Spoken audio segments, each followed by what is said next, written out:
Definitely.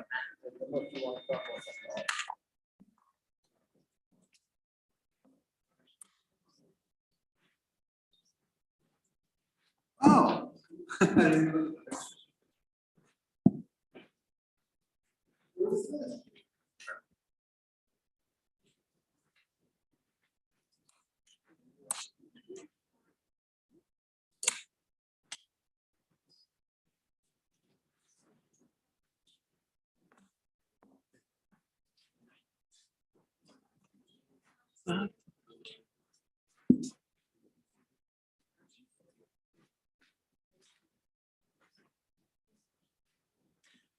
Okay, welcome everyone. We're going to begin with a public hearing relating to proposed local law number E of 2022, a local law amending Article 9 of the Tompkins County Charter to include the provisions of Article 16 effectuating the merger of the public health and mental health departments.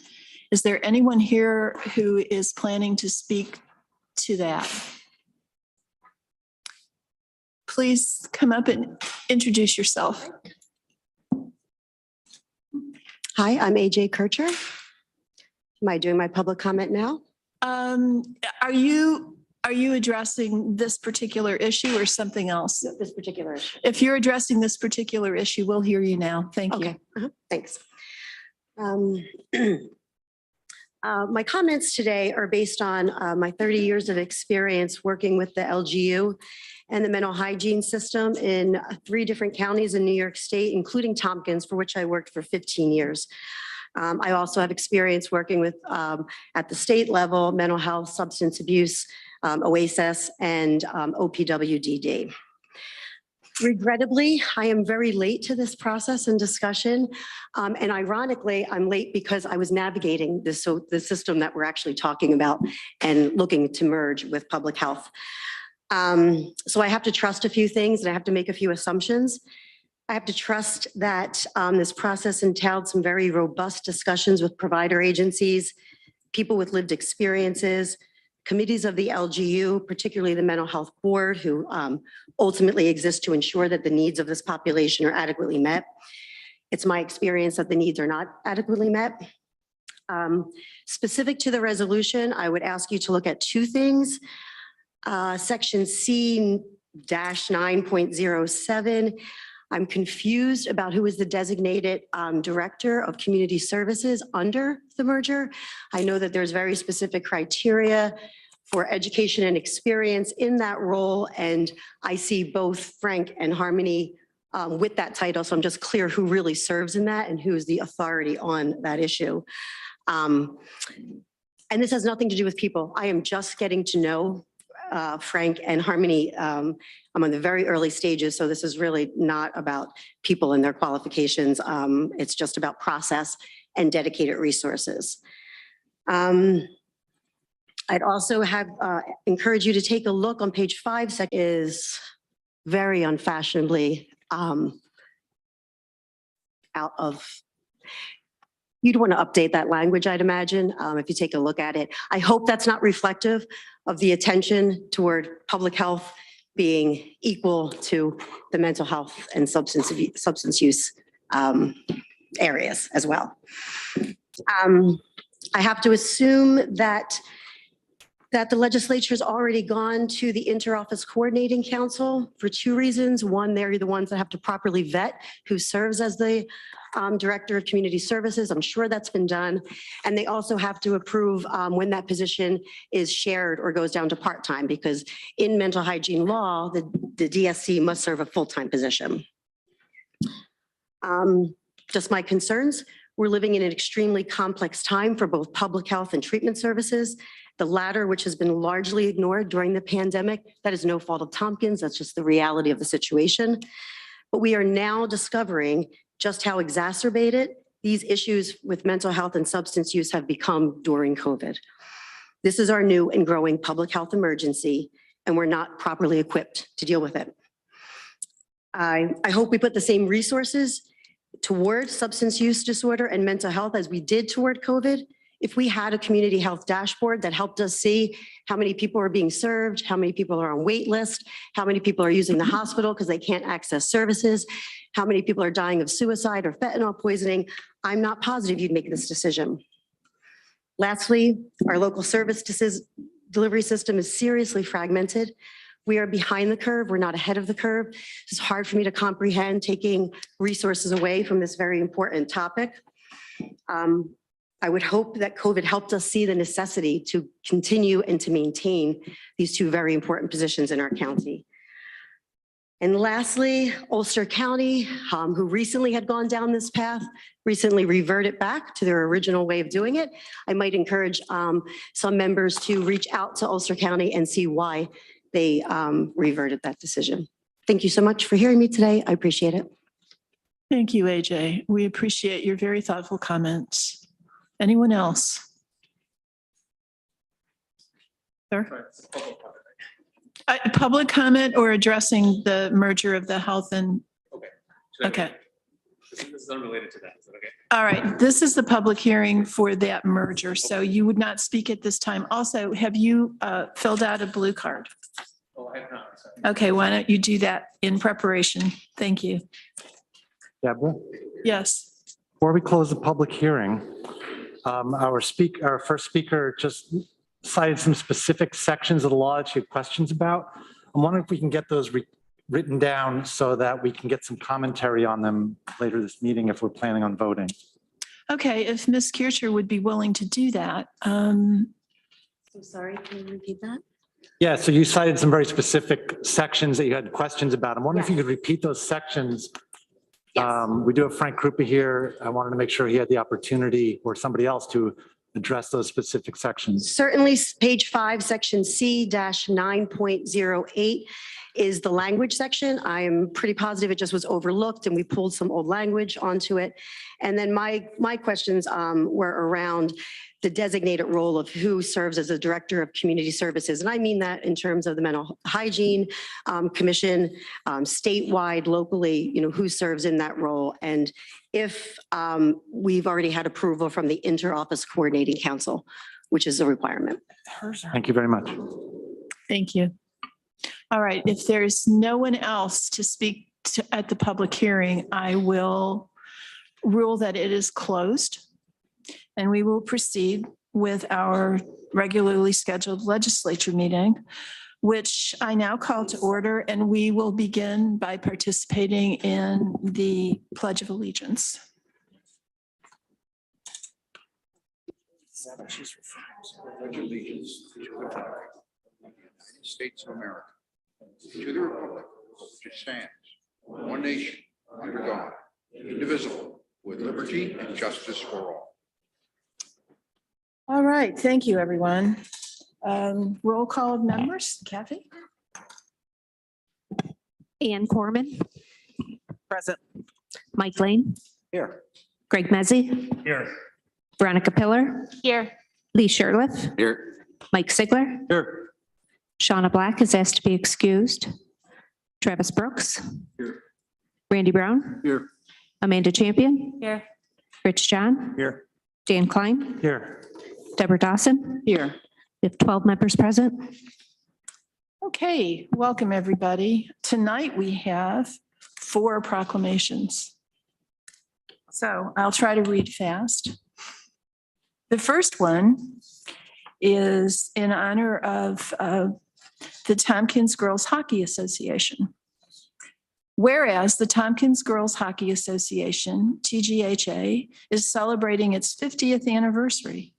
And whereas TGHA's first ice time was at the newly opened Cass Park Rink on Saturday, November 18th, 1972, parenthetically, long before any of our girl hockey players were even a glint in someone's eyes.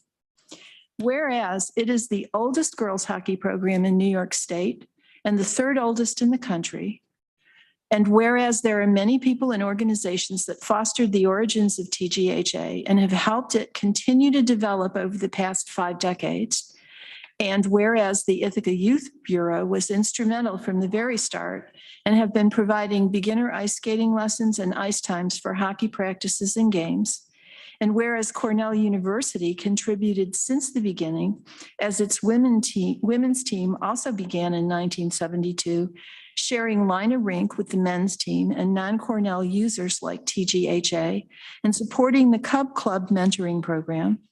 And whereas the Community Recreation Center, the rink in Lansing, has also been home for TGHA. And whereas current and former TGHA players, coaches, volunteers, and families will gather to celebrate this milestone during the November 18th to 19th, 2022 weekend. And whereas local girls with their parents and coaches were pioneers from the early days and have been active fans as the sport has flourished at the regional, state, national, and international levels. And whereas 50 years have passed and TGHA continues to develop thanks to the efforts of many people and to the positive climate for girls and women's sports in this community. Now, therefore, Shauna Black, Chair of the Tompkins County Legislature, on behalf of the County of Tompkins and the Legislature, did hereby proclaim the month of November 2022 as Tompkins Girls Hockey Month.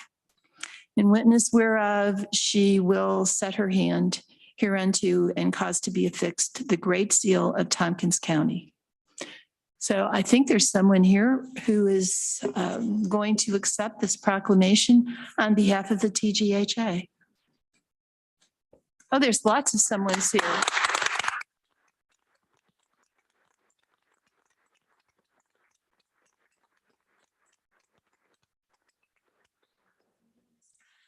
Here or up there, Deborah? Up here is fine. Come on, don't be shy.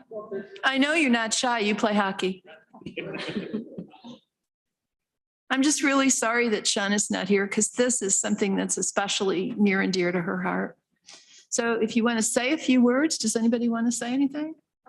Sure. Okay. It's the microphone, yeah.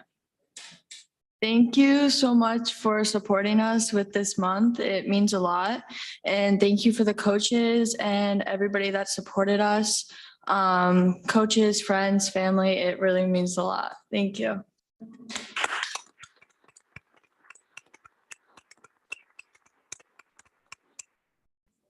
If I can call you that. Yeah. Okay. Well, just Shauna's. Great, thank you so much. Oh, sure. A thorn among roses?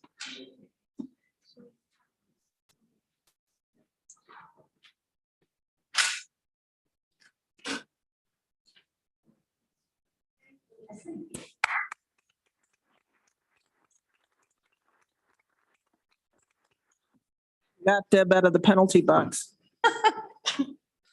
All right. Okay, so the next proclamation is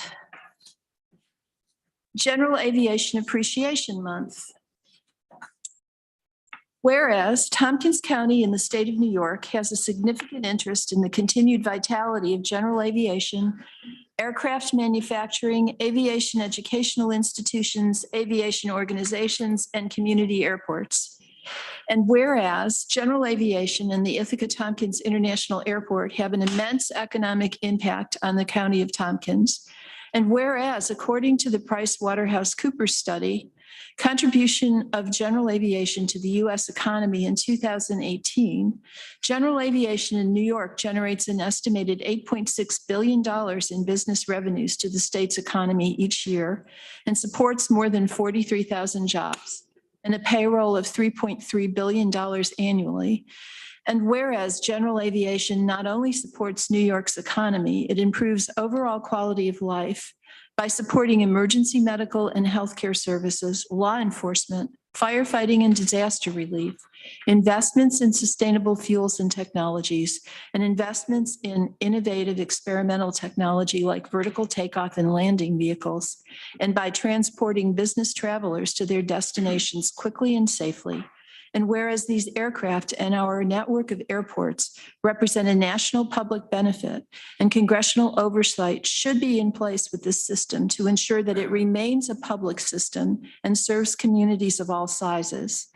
And whereas general aviation has been deeply impacted by the COVID-19 pandemic, causing an impact on operations, jobs, and dependent industries, sectors, and communities, and whereas general aviation stands to be at the forefront of the overall economic recovery, and whereas the United States faces a shortage of aviation professionals, leaders should invest in this critical infrastructure to ensure future economic growth and our next generation of aviation professionals and pilots.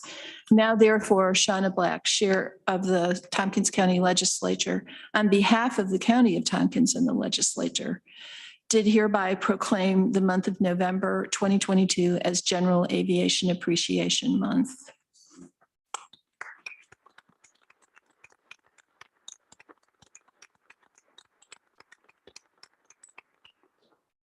So I see Roxanne, and who else is up there? The airport is represented via Zoom. Roxanne, if you'd like to say a few words, we'd be happy to hear from you. Absolutely. And thank you for this. Thanks, Shauna and Deborah and everybody on the ledge for the continued support of the airport and our general aviation provider, Taganic Aviation. Mike Horan, the president of Taganic, is here. And Mike, if you want to just pop in and say a couple quick words, that would be great. Yeah, if you all could speak up, you sound a little. Both of them. I'm sorry? Mike just started talking, so it's on our end. They're both quiet. Okay. Well, we'll do the best we can. Can you hear me now? Yeah, just barely. Yell at Okay. us, Mike. Yeah. Okay, I'll speak up. Taganic Aviation, where I'm at, and the other general aviation partners on the airport, East Hill Flying Club, hangar tenants, et cetera, are grateful for the proclamation, and all of us look forward to be partners with not only the airport and the county, but most importantly, the community. As you had mentioned in the proclamation, it has been a rough couple of years, but we're coming back. The airport's coming back, and we're going to be better than ever. So thank you again. Thank you both.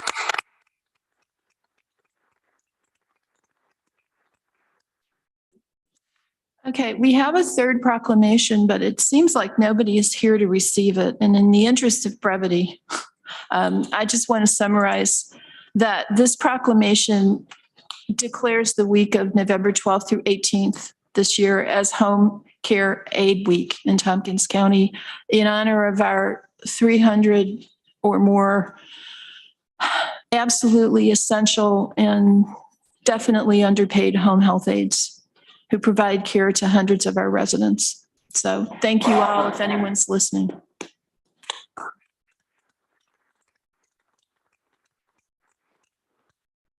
And finally, our Veterans Week proclamation. Let's see.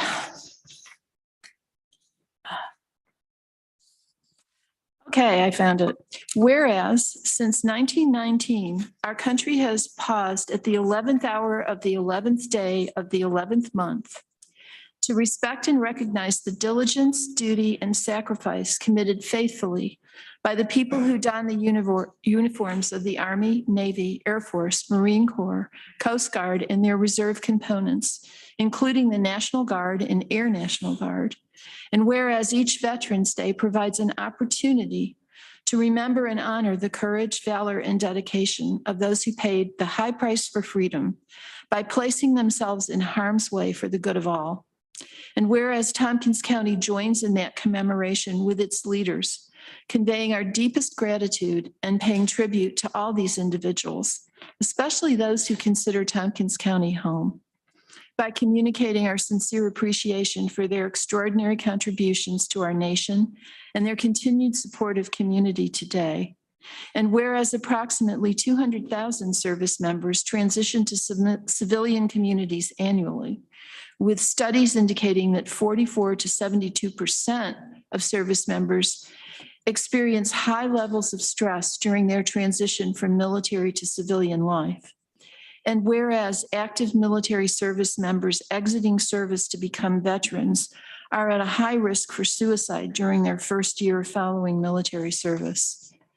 And whereas Operation Greenlight is an effort to show support for veterans of all military conflicts, with a special emphasis on the veterans of Iraq and Afghanistan wars, as well as raise awareness about the many challenges veterans face and the resources available at the county, state, and federal levels to assist veterans and their families. And whereas Operation Greenlight seeks to shine a light on the service of veterans, as the color green symbolizes hope, renewal, and well-being, and allows our greater community by switching one public-facing light bulb to green to show visible support for our veterans.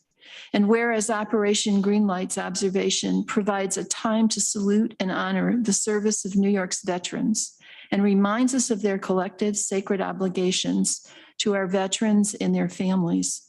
And whereas veterans continue to serve our country by focusing locally through involvement with organizations, including the American Legion, Veterans of Foreign Wars, Vietnam Veterans of America, Veterans for Peace, Team Red, White, Blue, church, and other community groups, as well as civil service. And whereas organizations and businesses throughout Tompkins County wish to honor our veterans on November 11th, 2022 and beyond. Now therefore, Shauna Black, Chairwoman of the Tompkins County Legislature, did hereby proclaim November 6th through the 12th, 2022, as Veterans Week in Tompkins County in celebration of our community of veterans and in observance of Operation Greenlight. The Tompkins County Legislature encourages its residents in patriotic tradition to display a green light in a public-facing window or entry of their place of business or residence during Veterans Week, with the hopes that through this simple act of changing one light to green, we can spark meaningful conversations regarding the recognition of veterans and help green light them forward as valued members of our communities. So JR, our Director of Veterans Affairs, is here to accept this and say a few words.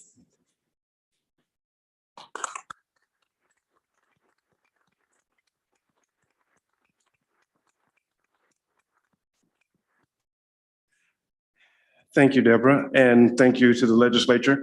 I also want to just acknowledge Mary Fisk on the screen there. She is the Cornell's, I'm going to say this right, Cornell Student Veterans Manager, Program Manager. I think I said that right. Okay. It's a mouthful. But through the help of Mary and some of her students with the DIA, we also have some folks from the Hugo Medical Center. We've been working hard for the last few weeks trying to pull together events that are happening in and around Tompkins County. These aren't things that we've done ourselves, but some things we've done ourselves, but mostly trying to bring things together so that we can actually provide a week's worth of attention for our veterans in our community. Really just trying to do more than just focus on one day, but really make it a week with the intention that that'll heighten the attention of everyone to look at veterans, both the service and concerns and benefits of our veterans community throughout the year. So I thank you for this. This is great. I hope you enjoy a lot of things that are happening. I will have some things on my department's website here by week's end, but we've got a few things happening, and particularly there's a lot of happiness with the return of the Veterans Day ceremony that's going to be in DeWitt Park on Veterans Day itself at 11 o'clock. So 11th hour, 11th day of the 11th month. Thank you, everybody. And I don't know if Mary, if you would like to say something. Oh, Mary. Yeah, sorry. I had to find my video, my mute button. No, thank you, Jared. That really wraps it up. We've got really starting this Saturday a full week, including all the community events of things going on for our Cornell student veteran community, faculty, staff, and local community. If anyone would like to join us, I'll just put this out there. We're doing a gravesite cleanup this Saturday at the Ithaca City Cemetery from 9 a.m. to 4 p.m. If you'd like to pitch in, just show up and we'd be more than happy to put you to work. And hopefully it'll be a great community effort, and we're very much looking forward to it. Thank you, everyone. Thank you both for your good work.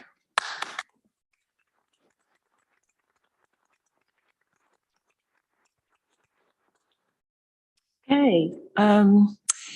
We are not going to be reordering any business. We will have an executive session. We have a real estate matter to discuss and a personnel matter involving a named employee, so be warned.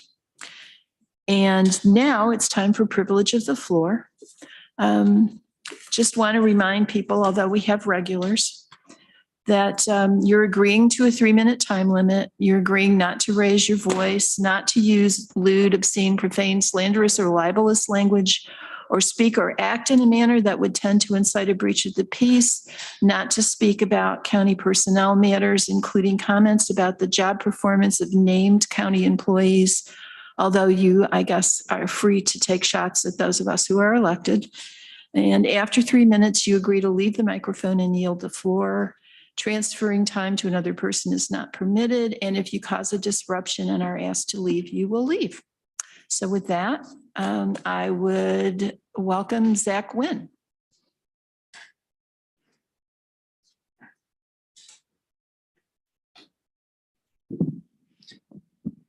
Good evening, everyone. My name is Zach Wynn. With the onset of winter and money set aside for the tides proposal by both the county and the city of Ithaca, I'd like to encourage the city and the county to act immediately and begin cleanup of trees and the extension of existing access roads into the jungle to provide better access for emergency services. Fires have been an ongoing issue in the encampments, and just 5 days ago on October 27th, a fire occurred in an encampment by the train tracks in the jungle. Speaking with people who reside in the encampments, it is almost certain that the camp was deliberately set aflame or torched as part of an ongoing cycle of arson and retribution within the jungle culture. You should also be aware that various harm reduction and aid agencies that provide services to the residents of the encampments engage in behavior that can only be described as enabling of the addicts that reside there.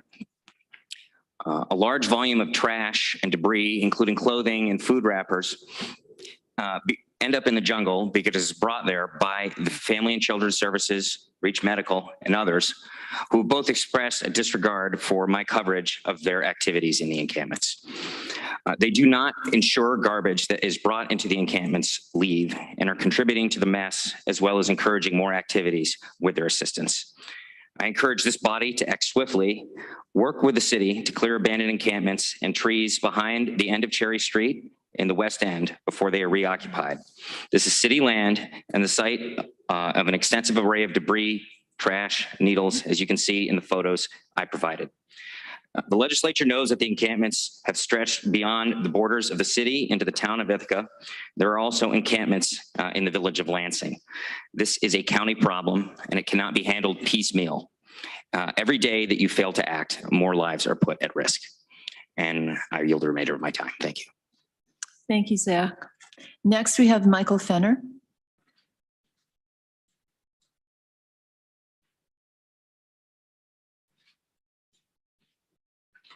Good evening, and thank you again for allowing me the time to come up here and speak my mind. So this past Thursday, there was a cleanup on the path that runs between Tabor Street Bridge and Cecil Malone. I would like to thank all the volunteers, there was approximately 20, that helped with the physical work of removing more than 6,000 pounds of trash, probably closer to 7. And returning approximately 75 grocery carts to Wegmans and Walmart. Lincoln Morse with Discover Ithaca and Paddle Ithaca for the dump trailer. Jerry Dietz with CSP, a dump truck and 2 employees. Deb Wilkie and Carmen Geedy of Second Wind Cottages Homeless Prevention Alleviation Team, which I'd like to add, they're in there almost daily, doing their part in there. Accolades to them. Mark Verbanek and especially Cynthia Brock for working with the City Public Department Works for arranging the dumping of trash at the solid waste facility. So my question is, where has the health department been with regards to the trash in the inlet and the hundreds, if not thousands of needles? It is obviously a biohazard area. How would the health department respond if there was needles and trash in or around the Cass Park pool? My professional opinion, as a certified pool operator, it would be shut down until it was cleaned up. While Cayuga Lake is a recreation area for thousands of residents and visitors in the area, and the biohazard of the area we cleaned is polluting and creating an unsafe environment for those that enjoy using. Why are they not addressing this? Next question. How do you believe the needle exchange program is working? From my perception, it is not. By all the hundreds of needles and possibly thousands picked up, used, and cleaned, it is a needle giveaway, not a needle exchange. Overdoses are on the rise, as well as deaths. So I question the validity of the needle program to do what it was set out to do. It is time to look at other options or ways to address. The overdoses that are occurring is at an unacceptable rate. I am sure, and I'm confident with a level of intelligence in this room and the community, there are other options. This has to be a collaboration by all. Thank you. Thank you, Mr. Fenner. Next, we have David Foote.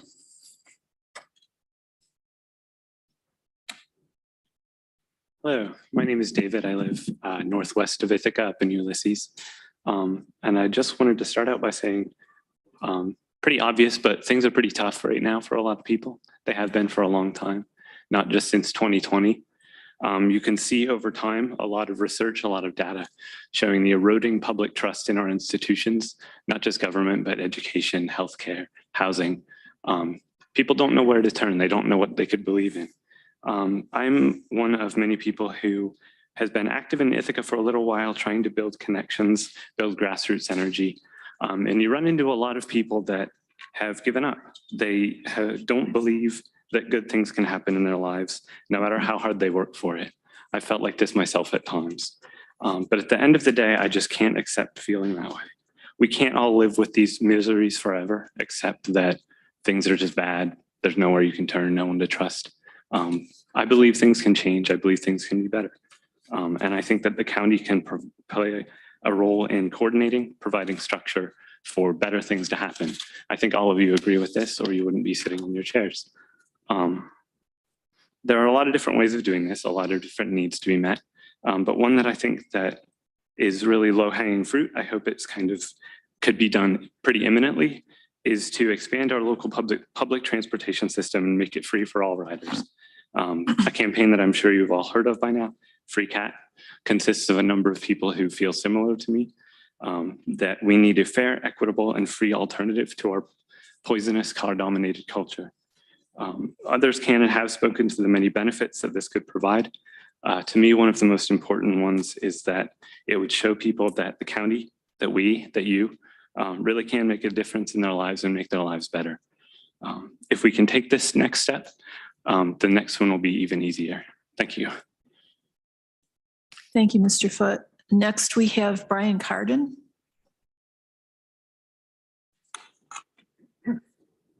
Hi.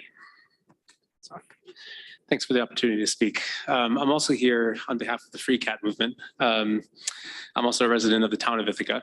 And I am here to ask you to support expanding TCAT and making it fare free. I think that doing so is practical. I think it's financially responsible. I think it will be equitable. And perhaps most importantly, I think it's climate critical. I think it's practical because there are a variety of other transit agencies that have already done this around the country, even in New York. There are a variety of sources of funding that could be used to do this, from the federal government to Cornell, which isn't paying its fair share and can and should pay more. I think making TCAT fare free and expanded is also financially responsible. My own back of the envelope calculations indicate that Tompkins County residents spend upwards of $700 million owning, maintaining, and driving their cars. That's the cost of our private transportation system. So if we were to expand TCAT and make it incentivize people to use it by making it fare free, if we could take even 1% of those cars off, it would save Tompkins County residents $7 or $8 million a year, possibly more. So I think I also think that making TCAT fare free and expanded would be more equitable. Failing to provide the means to reliably and easily get around Tompkins County without having a private car is a regressive tax on society. And I think this is low-hanging fruit for helping to close racial and socioeconomic gaps in our county, and expanding opportunities for all residents to thrive. And finally, I think that making TCAT fare, free, and expanded is climate critical. About a third of the damage that Tompkins County does to the global climate is done by cars, by the transportation system, which is mostly cars right now. I don't think there's any way to get down to our net zero goal without taking a significant number of cars off the road. And a really simple, low-hanging fruit way to do that is to add more buses so people can count on it to get them where they need to go, and they don't need to they don't need one or two cars. Thank you very much. Thank you, Mr. Carden. I know I said that we weren't going to reorder things, but I was informed just now that Frank Krupa is only available to answer questions until 6:30. So I ask the indulgence of our municipal officials and my colleagues on the legislature if you could hold your public comments until we've had an opportunity to consider Resolution S, which I will ask Dan Klein to move now. Yes, thank you. I'd like to move Resolution S, resolution to adopt a local law amending Article 9 of the Tompkins County Charter to include the provisions of Article 16, effectuating the merger of the public health and mental health departments. Can I get a second? Thank you, Veronica. Okay, Dan, take it away. I actually would like to defer right to Frank and let him introduce it. And also, Frank, if you're able to address some of the points that our member of the public's brought up today. Thank you. Sure, and thank you all for reordering. I apologize for my absence after 6:30. So this is actually the last step of the formal merger of the two departments together from the legislature perspective. Back in 2019, after a 3-year pilot program and almost a full year evaluation of the merging of the two departments together, the legislature voted to move forward with formally doing that and tasked myself and the county administrator with effectuating that merger. Obviously, January of 2020, COVID came, and so things got delayed a bit, but we are back full steam ahead at this point and have worked through the necessary language changes in the charter in order to make this finally formed into what will be called the new Tompkins County Whole Health. And so to answer some of Ms. Kircher's questions, the DCS role as well as the public health director role are established in mental hygiene law and public health law respectively. The charter is designed so that the legislature can appoint a commissioner or department head that meets either or both of the legal requirements for those titles, and or they can appoint someone that meets one or neither. And then it would allow that commissioner to appoint a deputy that does meet the legal requirements using all of the same approval processes as outlined for the department head, which would include the boards, the legislature, and the state offices respectively for the different roles and responsibilities. Currently, Harmony Ayers-Friedlander is our county's Director of Community Services. She is actually an administrative DCS because her license is for some reason not on the list of licenses that is approved for full appointment. So our medical director, Dr. Gerard Lippert, serves as clinical support to Harmony through that process. But Harmony is the rightfully appointed Director of Community Services through the IOCC process. And the IOCC is a joint process for Office of Mental Health, Office of Substance Abuse Services, and the Office of People with Developmental Disabilities. They formed that group in order to be able to effectuate these appointments jointly. So that is the process as it's outlined for that. As far as section 9.08, I believe what Ms. Kircher was referencing is the term mentally disabled or mental disabilities. And I would agree that that is outdated language, but it is language that is used in mental hygiene law, unfortunately. We did change in the charter any reference to substance abuse, and we changed it to substance use disorders because that is the more appropriate terminology being used. The concern was that by changing by changing the language related to mental disabilities, it could create a legal difference between what mental hygiene law authorities are granted and what the charter was aligning with the Community Services Board and the Director of Community Services. So I agree the language is outdated, but there was concern about differing from the language in mental hygiene law. Yeah, lawyers ruin everything. Okay, I've got a question from Annie. Thanks for the clarification, Frank. And yeah, I spoke with AJ Kircher.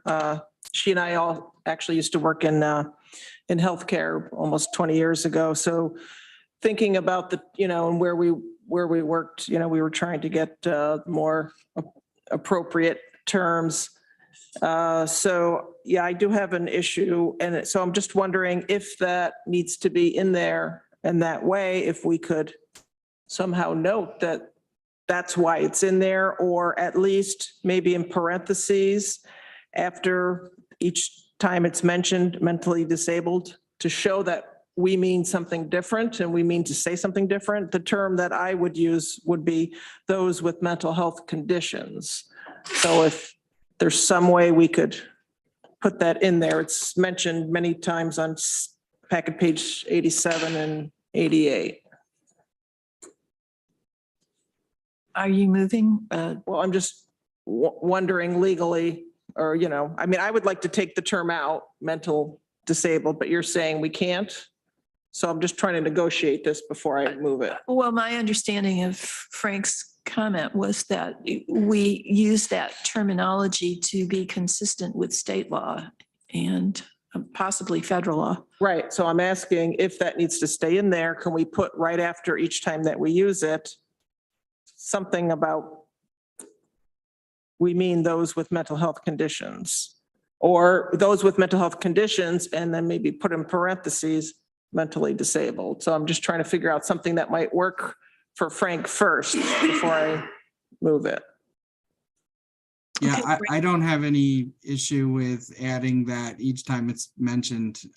Again, I just wanted to be in alignment with the mental hygiene law. I think it's a good idea for us to be clear about our intentions and that we think language should be updated. So you don't care which one goes in parentheses? Would it be okay then if mentally disabled goes in parentheses? That's the way I would prefer it. Well, you could just say, in parentheses, quotes, mentally disabled within the meaning of whatever the law is. Would that work? Mike?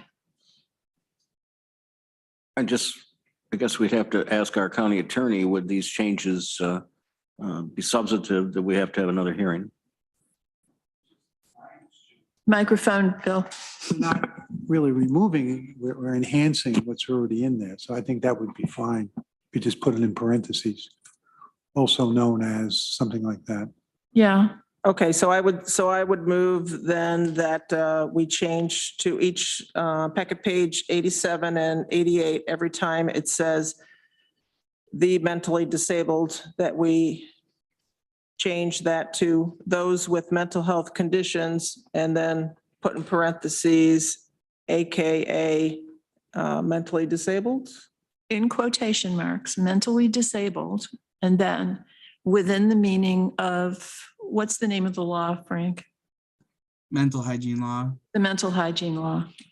And that just, yeah, that would solve the problem. That would give us consistency with the mental hygiene law and satisfy the concerns about this outdated language. Okay, I'm good with that if everyone's clear on Well, you that. want to make a motion? I'd make a motion. yes. Okay. And then does somebody want to second it? Randy, thank you. Have you got that? Okay. It's So, friendly to me if you would just add New York State mental hygiene law, please. okay, that's good. Okay, Randy, you had your hand up. Yes. Yeah, Frank, maybe I don't understand this one section here. It's on page 3C 9-04. Packet page what? It's Bottom right, it's on grade number. page 3, C-9. Back at page 85. I'm looking at this. That's okay. We do. Yeah, I got you. And this is what we're voting on, right? Yes, it's printed in both places. No problem. But it says here in addition thereto, each city that becomes a part of the county health district shall be entitled to one additional representative. There's only one city in Tompkins County, right?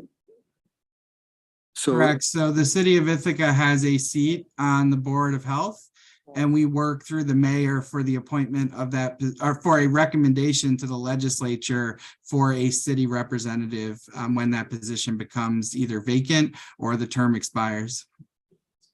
So Randy, is your concern that you want that broader representation for municipalities? yeah, I don't, can other municipalities join? And I mean, that was my thought. I mean, was it just the city? Is there a reason why it's limited? Well, public health law establishes a seat for cities over a certain size, and the city of Ithaca is the only one that meets that requirement.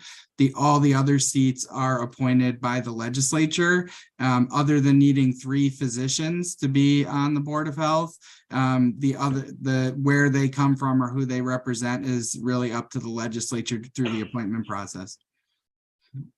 Okay, thanks. Okay, thank you. Greg. Yeah, I was just wondering if, thanks for bringing this forward, Frank.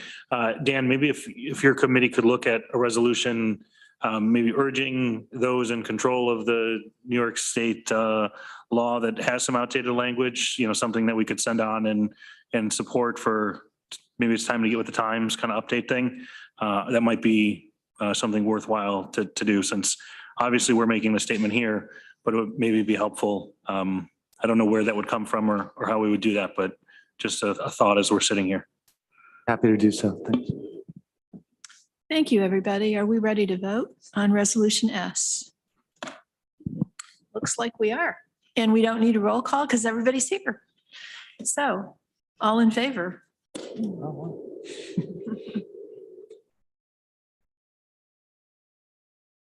Okay, that's unanimous.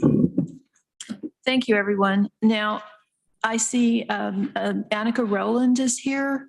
She wants to participate in public comment. Annika, I'm really sorry we didn't see you on the Zoom screen when we changed our order of business, so please feel free to comment now. Hi, all. No worries about that. I understand. I'm glad that you were able to get that passed. I am here also speaking as part of what is known as the Free Cat Coalition in favor of fair, free public transit in Tompkins County. And expanded transit. I'm sorry, my 1 second. So I'm a graduate student at Cornell and I live in the city of Ithaca. And every day I make the choice to walk to school or take the bus. Luckily, as an able-bodied individual, I can choose to walk and I'm able to save money. However, many people in our community do not have such a luxury or time. For those who have to take the bus day in and day out, the expenses can add up, especially for non-Cornell affiliated residents of Ithaca who do not have subsidized bus passes. Cornell subsidizes rides for many of its students and staff, making it look like Cornell pays more for TCAT than the city and the town in their agreement to pay for this transportation that we all value. However, since Cornell is a tax-free institution, Ithaca taxpayers are actually subsidizing the service that Cornell provides as a discount to only its students and staff. If Cornell University actually values diversity and inclusion, as they write in their mission statement on their website, they would be inclusive to the entire Ithaca community they sit above and provide a fraction of their funding to financing all of TCAT, making it fare-free for everyone. What's more, I have spoken to many residents of Ithaca about the lack of TCAT routes, late buses, and just buses not ever showing up, including Cornell staff and students.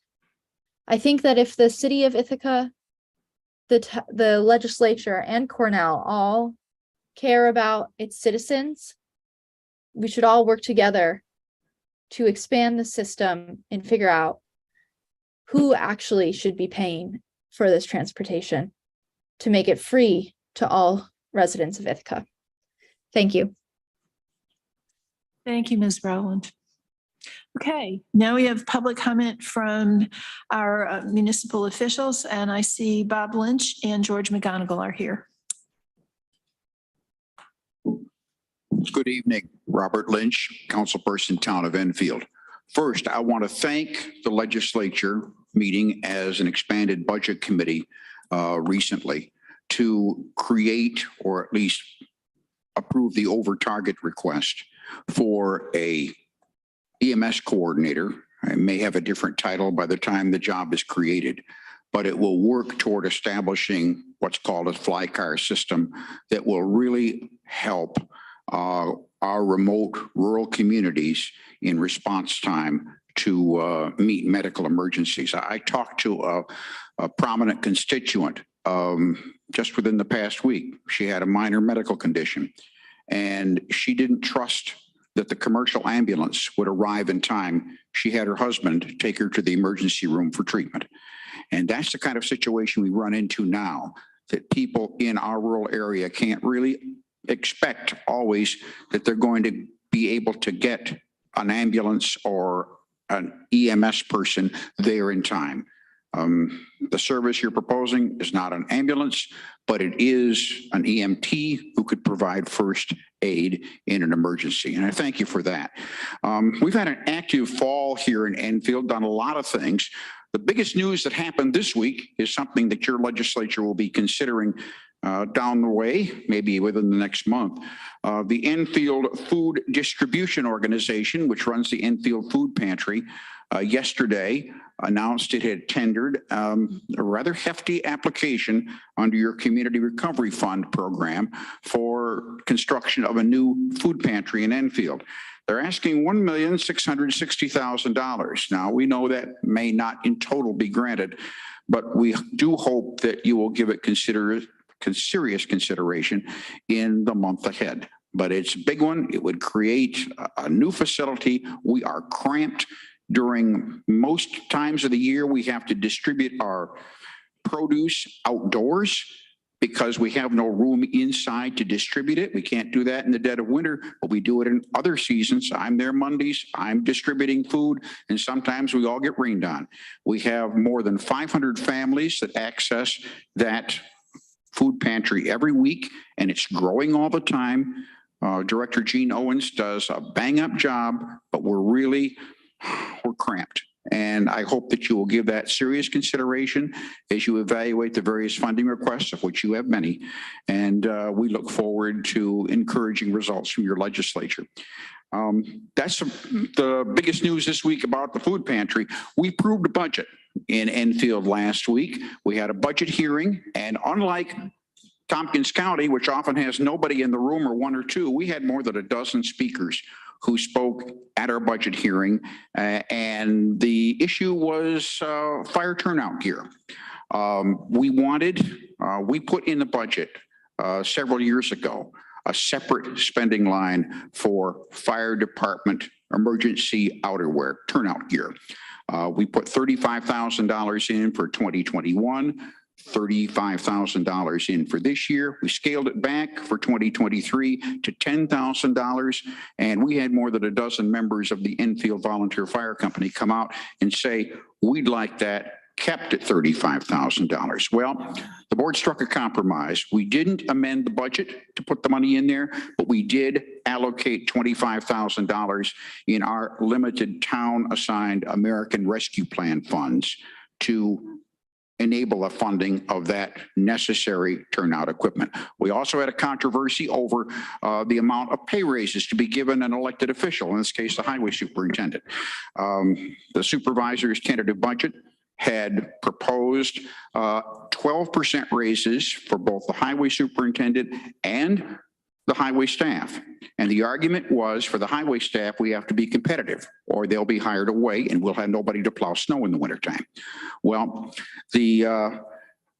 we proved that money But the highway superintendent was more of an issue because it's an elected official. A representative of the community came and said, we don't like the fact that Congress gets raises midway through their term. We shouldn't do it in Enfield. Well, we had a vote, and two of us, including myself, voted to scale that back to about 9% of an increase for the highway superintendent, but the other three said keep it at 12%. So the highway superintendent's pay will now go from $64,000 to $71,680. So that was our budget. Budget was approved unanimously, but we did have a pulse to the hearing, and that was very good. The final thing I want to mention is, and this is something that will be coming before your legislature. As you know, it was discussed in one of your committees that maybe we should get rid of the local advisory boards of assessment review. The director of assessment suggested that. We've had them for a number of years, dating back to, I think, 1968. And then a few years ago, they were suspended, then brought back this past year, 2022. The hearings were generally not well attended, but there's going to be changes in the assessment procedures next year.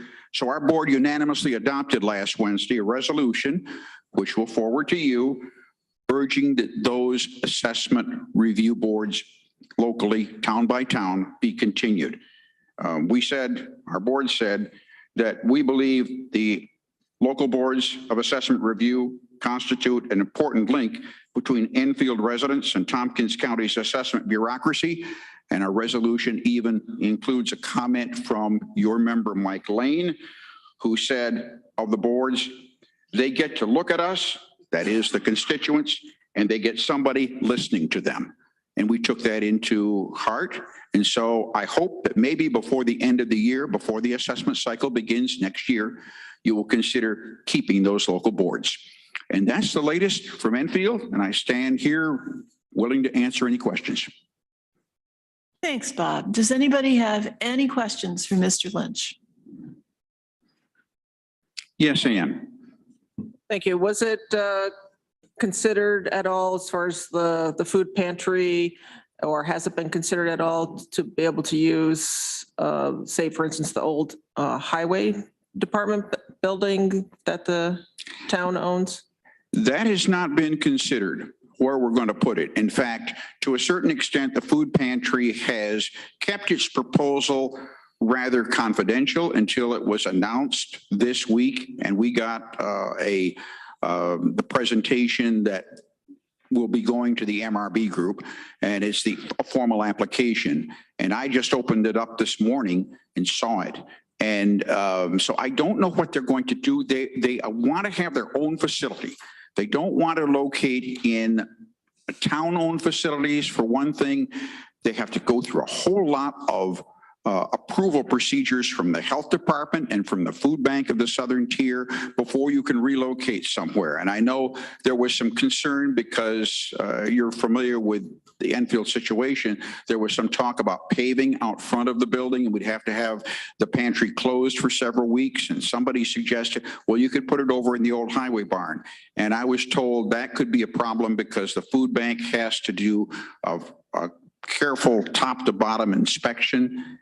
And I think it is the preference of the organization that runs the food pantry to buy its own land and put up its own facility.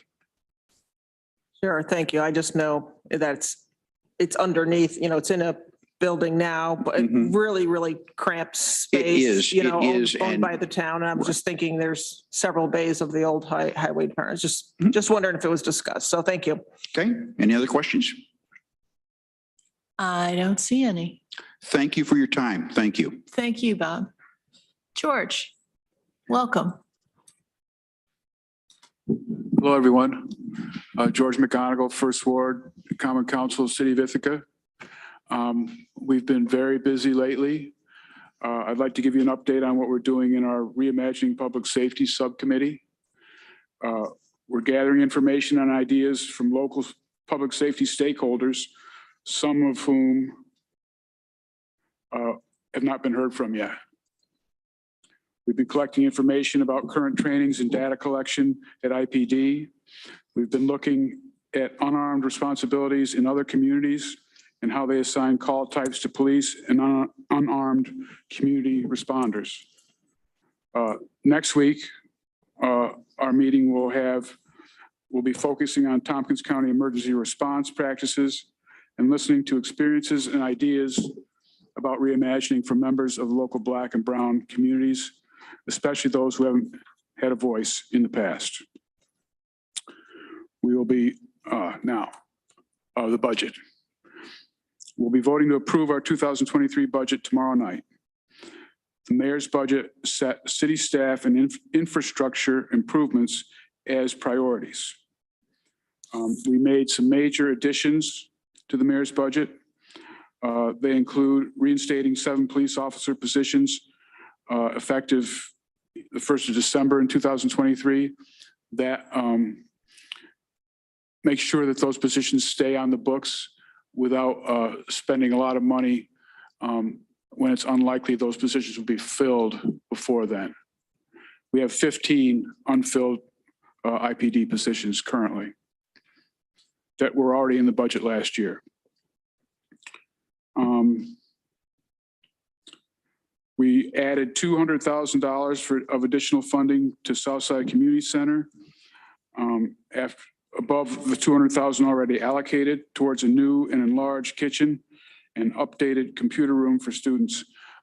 Like Enfield, Southside is doing a lot more feeding people, and the kitchen is so small you wouldn't believe it. So we approved that. We approved $100,000 to address and improve homeless conditions in the city. We approved $75,000, which the city will pay $53,000 for, a new electric powered vehicle for IFD, $37,000 of additional funding for GIAC to upgrade part-time seasonal employee positions to permanent part-time positions. This allows GIAC to keep the same people year after year. And that's it. Oh, except. Yeah, we're waiting for it, George. Except we, in addition to the $17,000 the city already contributes from sales tax revenue, we voted to approve $15,000 for the Tompkins County Public Library.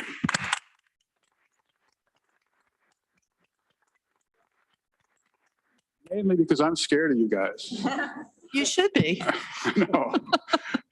We did make one condition for this contribution, and that is all city residents will be able to take out books for free. They already can do that. Yeah, were you kidding? Yes. Okay, good. All right.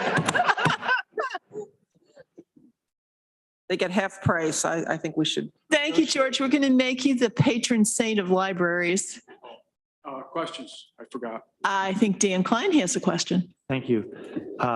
George, there was a half-time homeless services coordinator position in the mayor's budget. Did that survive the budget process to this point? I can't hear you. There was a half-time homelessness services coordinator in the mayor's proposed budget, and I'm wondering if that's still in the budget at this time. It is. Thank you. Okay, I have Amanda and then Annie. George, thank you for money for the library. Very much appreciated. I know it will be well used and very much appreciated by the library folks. On a different topic, what is the city thinking currently about having a downtown bus station, or instead of the buses gathering in front of the library? Is there something else in the works, or are people talking about that at all, or? Well, of course, that's not the city's responsibility. The old bus station was on Tompkins County Trust property, and they decided they didn't want to do that anymore. So that's why it went downtown. We are thinking about it, and one of the thoughts is to incorporate a bus station in the Seneca Street parking garage if and when that gets rebuilt. But that's about, I mean, I'm sure that is conditioned on some pretty serious grants because it would be very expensive. Okay, thanks. Okay, thank you. Annie and then Veronica. Thank you for the updates, George. I really appreciate you coming and doing this, on a regular basis. And just had a question regarding, I can't remember the exact title, but the sustainability coordinator, director, was that left in the budget or not? Yes, it's unfilled now, but yes, Luis will be replaced. And so is the city going forward with filling that position? Yes. Okay, great. Thank you. Thank you, Veronica. Thank you. Thank you, George. We had some funding in our budget that I guess we'll be voting on in a couple of weeks for 2 licensed clinical therapists to be part of a couple of co-response teams, one paired with a sheriff deputy and one paired with an IPD officer. And I'm wondering, is IPD on board with that? And Yeah, that so affect your budget? we're looking forward to that very much. So thank you for that. Awesome, thanks. And we hope to, with our unarmed contingent, we still haven't decided what those people will be doing. And I think we're coming to the realization that they probably all won't be doing the same thing. But we want to focus on mental health and crisis intervention, which is what you're doing. So that's good. Okay. Are you done? I'm sorry, I didn't mean to cut you off. Yes. Yes. Okay. I have a question from Rich John. Actually, thank you, George, and the Common Council for your vote on matching our contingent fund to do something about the encampments. And I really think this is an opportunity for the city and the county to work together to try to make that situation a bit better. So I really appreciate you guys taking that up. I appreciate that. And I will remind you, as I've reminded my own colleagues, that this is a serious situation that's getting worse, and we have to do something. In addition to talking about it, we have to do something. Thank you, Annie.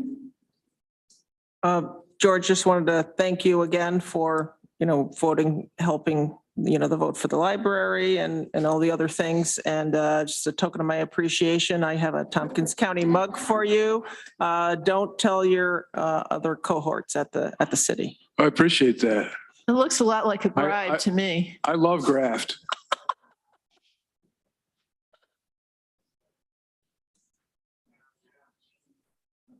Yeah, get the evidence, Dan. Okay. Okay, thanks, George. It's always a pleasure to see you. All right, now we have privilege of the floor for legislators. Who would like to speak? Mr. Mezzi. Yeah, thanks. I'll try to keep this crisp. Gosh, my days are all blurring together. It was October 26th, so whatever that was, a couple days ago or last week it was. I think we had the ribbon cutting for the Etna Lane Bridge in the town of Dryden, a new bridge that was put in. And I just wanted to read a quick snippet of some appreciation that we got from the former postmaster, retired, the Etna community and the Etna Community Church, and then also, so that's Judy, and then Robert Brackett, pastor of the Etna Community Church. Just singing the praises of our contractor, our highway department, and all involved. I think this copy was sent to all my legislature colleagues, but nearing the completion of the new bridge in Etna, New York, we would like to inform you that the people working here among us have been very professional and accommodating crew. They were all at all times respectful and patient. If we had questions, even little silly ones, they were always willing to engage us and answer those questions, much to our satisfaction. This crew was considerate of our use of the driveway between the post office and community hall and the Etna Church. They even provided extra consideration on their busy days. Several of the members have lived in that area for many years and can remember when the previous bridge was placed there in the late 1950s. The bridge is certainly a better design and more robust and will ensure a much longer life expectancy. We can't say enough good thing, sorry, we don't have enough good things to say about our new bridge and the group of hardworking construction crew. They have been so kind to all of us. Again, it goes on to continue to sing praises of the crew, and just want to thank Economy Paving, New York State Department of Transportation, the County Highway Department, the residents of that community for putting up with the inconvenience of getting a new bridge. But it is a pretty spectacular bridge. Mike and I, and Mike also as the chair of the F&I committee, we had the opportunity to do the ribbon cutting with a number of residents from that area, folks from the chamber, and it was a nice event. But what impressed me most was building that bridge over that stream and how they were able to construct such a solid bridge with very little disturbance at all to the natural area. I thought was really impressive. So just wanted to share that good news. We don't always get positive roadway and infrastructure comments. So thought I would share that and thank all the hard work of our county employees and contractors who made that possible. Thanks, Greg. We'll bask in the glow of that. Mr. Sigler. Hello, thanks. I want to start by saying that the county budget, we're going to have a hearing on that next Monday, or this coming Monday, I should say, 11/7.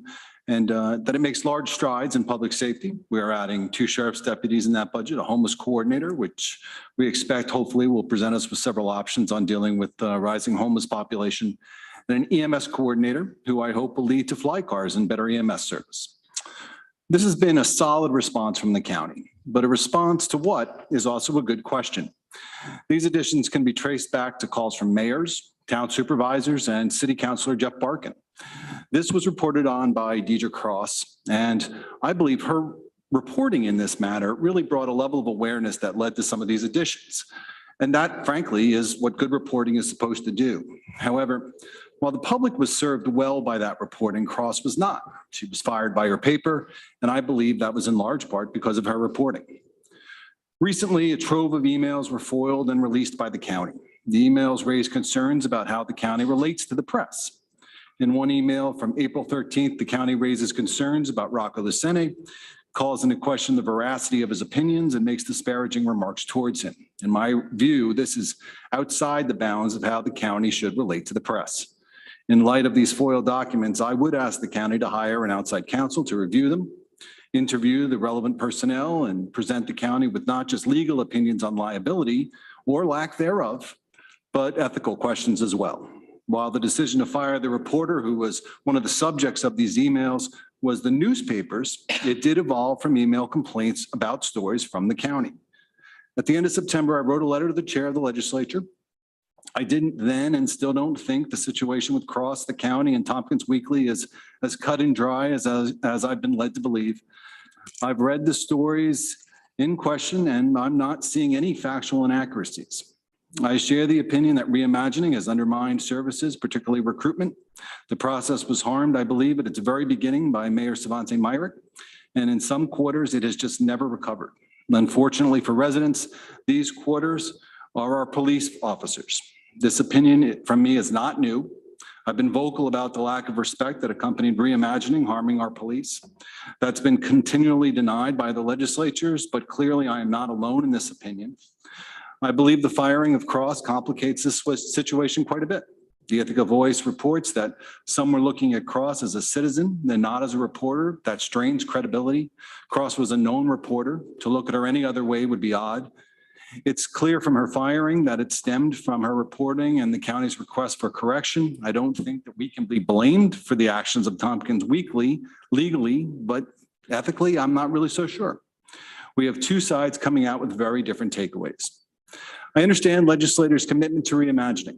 As I've said, I believe the city has taken a model police force that needed to reinvigorate some of its novel approaches to policing, like having mental health personnel as partners, and by showing a lack of support for law enforcement, caused a hostile work environment.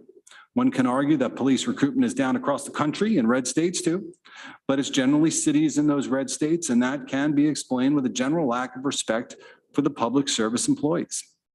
I'm happy to see us hiring 2 more deputies. I'm of the belief that we will have to hire many more if the city continues to cut officers as it had planned. It has reversed that decision, obviously, in this year's budget. It's been argued that the budget from the county shows our support of police. While that is one metric, another is how we treat employees. We can't go back 2 years and redo how officers were disrespected. I believe that reimagining was tainted by that disrespect. I'd suggest a much more involved approach to the rank and file police officers and deputies. It will be a challenge to myself, and it will also be a challenge to the county and city. Thank you very much. Dr. Pillar. Thank you. I had two things to say on different notes. One, last week, Annie and Randy and I went to visit the assessment department. So I'd like to thank them for their hospitality. And say I was just really impressed with like the vibes there, not to be too casual about it, but we got to speak with all the employees and they all spoke about like how happy they were to work there. You know, at least as jobs go. And it seems that, you know, everyone there and especially Jay and Irene who lead it have just done a really good job, like creating a great environment for their employees and thinking really seriously about how assessment like could and should be done and can be evolved through the years. They also mentioned that they've been having little like cross-department visits with other departments that they might not get to see that often, which, you know, seems really great. I'd encourage that. And as sort of a department ourselves, we'll keep doing that as well. Second thing, I'd just like to remind folks that in 1 week from today is election day. In fact, early voting is going on now through Sunday, 8 hours a day, both at the Ithaca Town Hall in the city and at the Crash Fire and Rescue Building up by the airport. There's general elections, so you just have to be registered, any party. There's lots on the ballot. I believe all the ballots are two-sided, so don't forget that. You can go to our Board of Elections website, tompkinscountyny.gov/BOE to find out like if you are registered, where you are registered, and where to vote, and look at a sample ballot. And then if you want more info about candidates and propositions, the League of Women Voters continues to run vote411.org, so I'd recommend that. Additionally, there is a voting related event this Saturday at Southside Community Center from noon to 2 p.m. just announced from the brand new coalition, Your Voice, Your Vote. There's going to be, I hear, speakers and music and ice cream and information about how to get out the vote and get involved. Again, this is run by Your Voice, Your Vote, a new coalition that includes the Tompkins County Office of Human Rights and the Human Rights Commission, which is mainly why I'm mentioning it here, as well as 14 other organizations. So I hope to see folks there. Thank you. I will say that my husband and I voted on Saturday right after lunch, and they had already had 300 people at the Crash Fire Rescue Building. So I think early voting this year is quite robust. Annie. Thanks. Just to tag along with what some other folks have said, including my colleague here. There's an election dinner at the Grange next Tuesday, 4 to 7 in the town of Enfield. And it's a turkey dinner. It's a fundraiser for their building fund.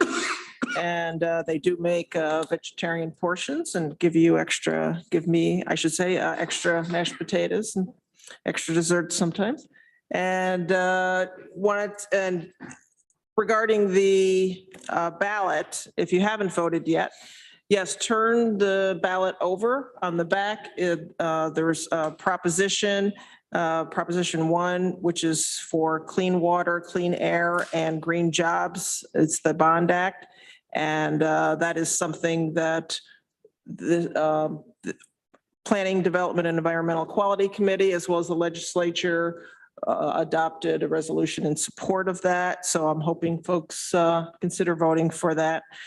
And that's all I have. Thank you. Thank you. Okay, I've got Randy and then Mike Lane. Yes, thank you. I just wanted to bring attention to a report that was done by the town of Dryden on mobile homes, but they also did a report for the whole county identifying all the mobile homes, over 4,000 in Tompkins County. And then we had a meeting with Case. I think that you were there as well. Yeah. And they talked about the energy consumption of of trailers, which is very high compared to typical homes. And there's a complete analysis there. And also they get a lot of data from assessment quickly on all those things. And then we had another meeting later on about mobile homes, about them being basically affordable housing, but all the complexities of that and how larger corporations are buying out mobile home parks, and the lack of improvements that are being done. And there was discussion of a moratorium that people would like to see. I think that's easier said than done. I think it's a home rule type of a thing. But there's a lot of effort being focused on how to improve the efficiency of those mobile homes and reduce their energy consumption. And so I'll be following that. And I did send some information, I think, to you too, Dan, and I'll continue to follow that information. So. Thanks, Randy. That's interesting. Mike? A sad note, the Ithaca Journal reported on the death of Gary Lee, who died on October 12th. Probably most of you don't know who Gary Lee was, but I think Lee Shirtliff does. And I think he may have a comment here in a minute. But to my knowledge, the town of Dryden has had 3 residents who became congressmen. And one was Jeremiah Dwight, and he served under the administration of Rutherford B. Hayes in the 1880s. Another was his son, John W. Dwight, who served in approximately 1910 and actually was the whip of the House of Representatives. And the third was Gary Lee. Gary Lee was born in Corning, and he came to Cornell University after being in the Navy, where he worked, and he lived in Dryden and became town supervisor. Gary was a staunch Republican. Mike, pick your ears up here. Staunch Republican, and he served as supervisor on the Board of Supervisors back then, which governed the county. He later was on the Tompkins County Board of Representatives and became chair for a while of this of the Board of Representatives, which is the predecessor to the legislature, just a different name. In 1978, he was elected to Congress. Or, I'm sorry, in 1974, he was elected to the Assembly. And then in 1978 was elected to Congress. He served 4 years before suffering from the redistricting that was done back then, where New York State, as it does seem to do every time we get redistricted, lost congressional seats, and his was on the chopping block. He hasn't lived here in many years. He's lived in Fort Myers, Florida, but I think it's important to note that Gary Lee had done something that not a lot of us do, and that is make it into Congress. Some of us run for Congress, but we don't make it. So I just wanted to mention that. And the other thing, I'm sorry, I got to respond to Mike Sigler. Mike, those things that you mentioned about in our budget are there, and they're good things, but to sort of indicate that they're because of this dust up at Tompkins weekly, because it's why we added deputies or why we added the other emergency services. Those things have been talked about for years, and it wasn't, in my opinion, due to what you were saying. Thank you. Thank you. Lee Shirtliff. Thanks, Deborah. And Mike, I want to thank you for mentioning Gary Lee. And let me just add just a tad to that. He was my inspiration for getting involved in public service and politics. And my first door-to-door campaigning was with Gary when he ran for Congress in 1978. And I was by his side in Onondaga County, of all places. And I think back, and I hate to make you think I'm old. I'm not, but Yes, you are. we're getting older. Yeah. But I remember two things when he served in Congress, and Mike will remember one very, very intimately, the flood of 1981 that did some devastating damage in Dryden and Groton, and I think you were mayor at the time, Mike. And we wiped out the senior citizens complex with the flood. And 2 days after that, Gary was a minority member of Congress, but he was in and he brought with him the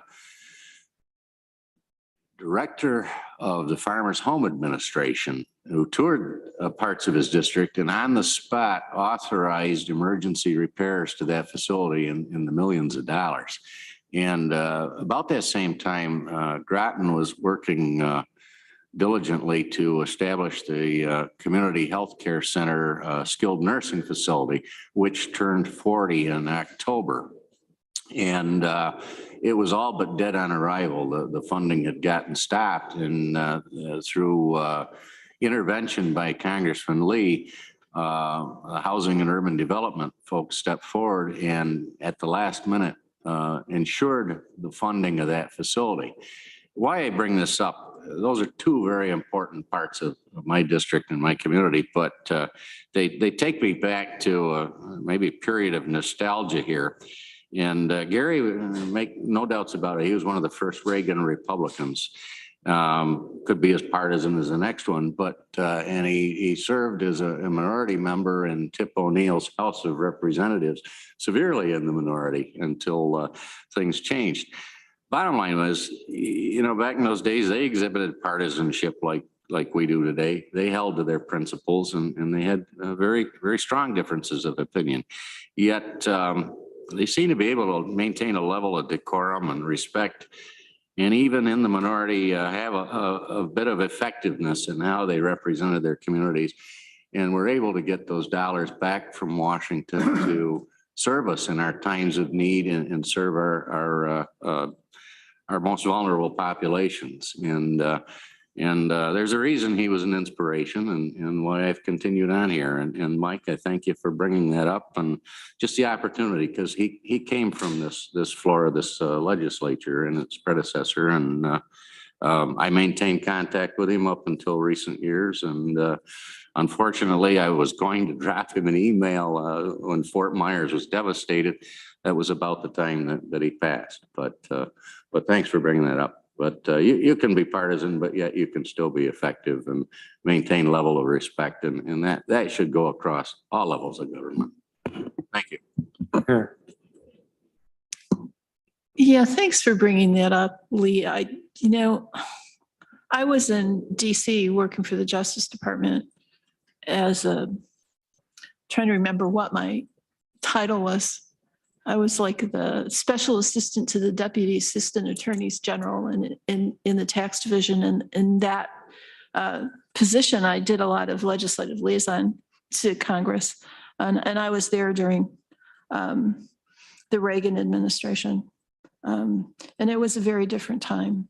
And I've read a lot of pundits' assessments of why it's so different now, why partisanship is so divisive and so damaging to the ability to get anything done. And one of the things that they all mention is that people in Congress don't socialize with each other anymore. Because I can remember when I was there in the 80s, after work, there were always like little cocktail party kind of nosh things going on at the Hill, and everybody would show up, especially the legislative aides, because the food was free.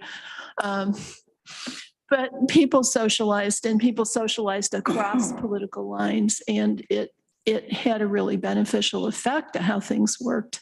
And sadly, that doesn't seem to be the case anymore. So sorry about that digression, folks. Okay, are we done with Veronica? Yes. Thanks. I have one more.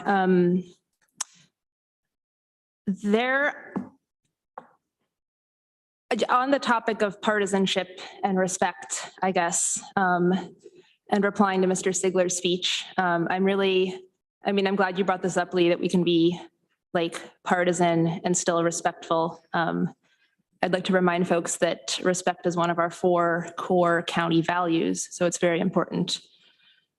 There are, and I see, from everyone in this room, respect on a continuous basis. There are definitely folks I've interacted with in this community who don't necessarily display this value. In particular, we've definitely got some vocal white supremacists in this county who might not use that word, but are, every so often you hear folks repeating and perpetuating harmful alt-right rhetoric that kind of boils down to like, some people are better than others.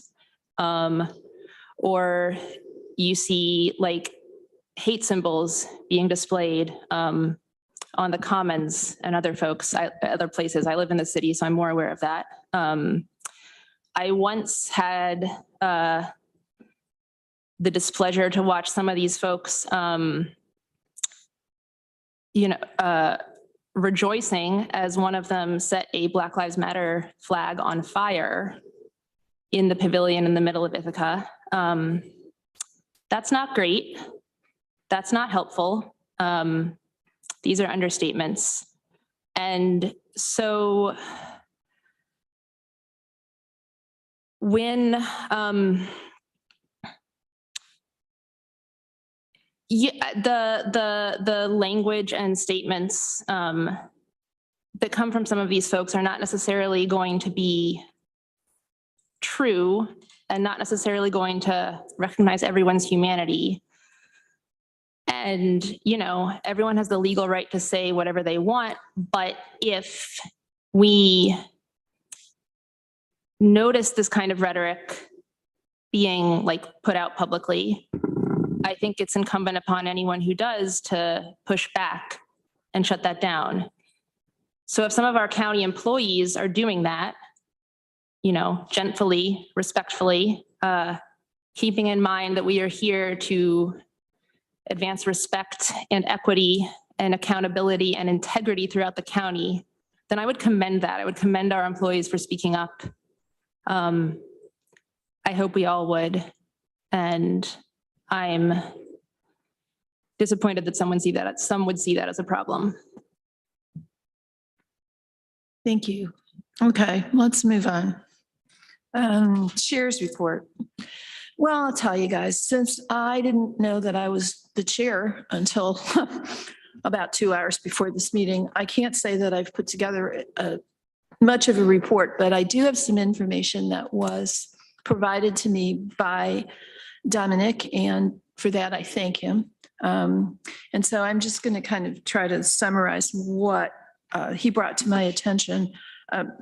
We received an email earlier this week about a health alert that came from the Tompkins County Health Department about increased illegal sales of flavored nicotine vaping products by local retail businesses. And the target demographic for this stuff is youth who shouldn't be smoking and shouldn't be vaping. And this is a trend that we really want to discourage. And to that end, last week, the Board of Health okayed fines totaling over $70,000 issued against a local retailer for selling illegal flavored vape products. And I want to commend that board and our health department for doing that. This is a growing problem in our community, and the health department has rightly determined that it needs to be stopped. Okay, the second thing is our Department of Social Services is continuing to reach out to families who may be eligible for assistance in paying for health care, because the state's income guidelines have increased significantly. So the number of families that may be newly eligible could be significant. If anyone listening needs assistance or thinks they might qualify or knows someone who's struggling to pay for childcare, reach out to county staff at the following number, 607-274-5612. Also, we were made aware that the deadline for people to update their information, their SWIFT 911 information to Siren information is rapidly approaching. If you haven't updated your information in the new system, you should do so by the end of the year. You can find the link on the county's homepage or text Siren to 67283. And finally, just want to emphasize the county's advertising the new 988 Suicide and Crisis Lifeline. There should be a mailer on your desk that will be going out to households throughout the county. And we want to thank the Suicide Prevention and Crisis Services and our health and mental health departments for their work on this very important issue. So that's all I've got for the chair's report. And there are no chair's appointments. All the appointments are on the consent agenda. We have no special topical presentations or discussions. So that brings us to reports by our county administrator. Go, Lisa. Thank you, Madam Chair. Madam Vice Chair. So tonight I'll be brief also, and I'm speaking again about the health department. Tomorrow, our health department will be hosting a COVID-19 booster clinic for adults ages 18 plus, offering the bivalent Moderna booster. They've made 200 doses available and are already at capacity. That filled up very quickly. And given the speed with which this clinic filled up, they're working to schedule an additional clinic next week to try to meet the community demand. So more will be forthcoming when that clinic is scheduled. My only other update is that at tomorrow night's Common Council meeting, they will be bringing a vote on the Community Justice Centers for Reimagining Public Safety, the Community Justice Centers work plans for 2022 and 2023. So we will be waiting to see how that pans out tomorrow night at the council meeting. Thank you. Thank you, Lisa. I want to say that the demand for that booster is very high because not only did there seem to be a shortage of doses in the county and available through the various drugstores that are supposed to be supplying them, but I know I've talked to our local drugstore, and one of the problems they have is they're short-staffed. They can't get enough people to fill prescriptions and give shots. So the people who are already on their staff are trying to do both, and it's not working. So anything the county can do to make those shots more widely available is much needed and will be very much appreciated. Bill Troy, County Attorney, anything to report? Nothing new to report. Microphone, Bill. I'm having a problem with this. I have nothing to report this evening. Okay, thank you. And let's see, is Drew available? Rick's here. Okay. Hi, Rick. Don't forget about me. I thought you were on vacation for some reason. I'm sorry. Well, I'll go again if you want. I bet you will. No, we just got back. Nothing real weighty to report, but we are in the midst of finishing our Vineski report, which is the cost allocation plan. We'll be wrapping that up this week. And we are in the midst of our get list items for our financial advisor for our next bond issue. While I was away, you adopted all those bond resolutions. So we are preparing the first draft of the preliminary official statement for our next bond issue. And I have to have all our get list items into the financial advisor in the next day or two. So we're busy with bond issuance and we're busy with the cost allocation plan. Those are the two major things I'm working on this week. And it is good to be back and to see you all. It's nice to have you back, Rick. Does anybody have questions for Rick? I don't see any, so you got off easy tonight. Oh, and if you have an executive session tonight, would you like me to stay or not? I don't think it's necessary, no.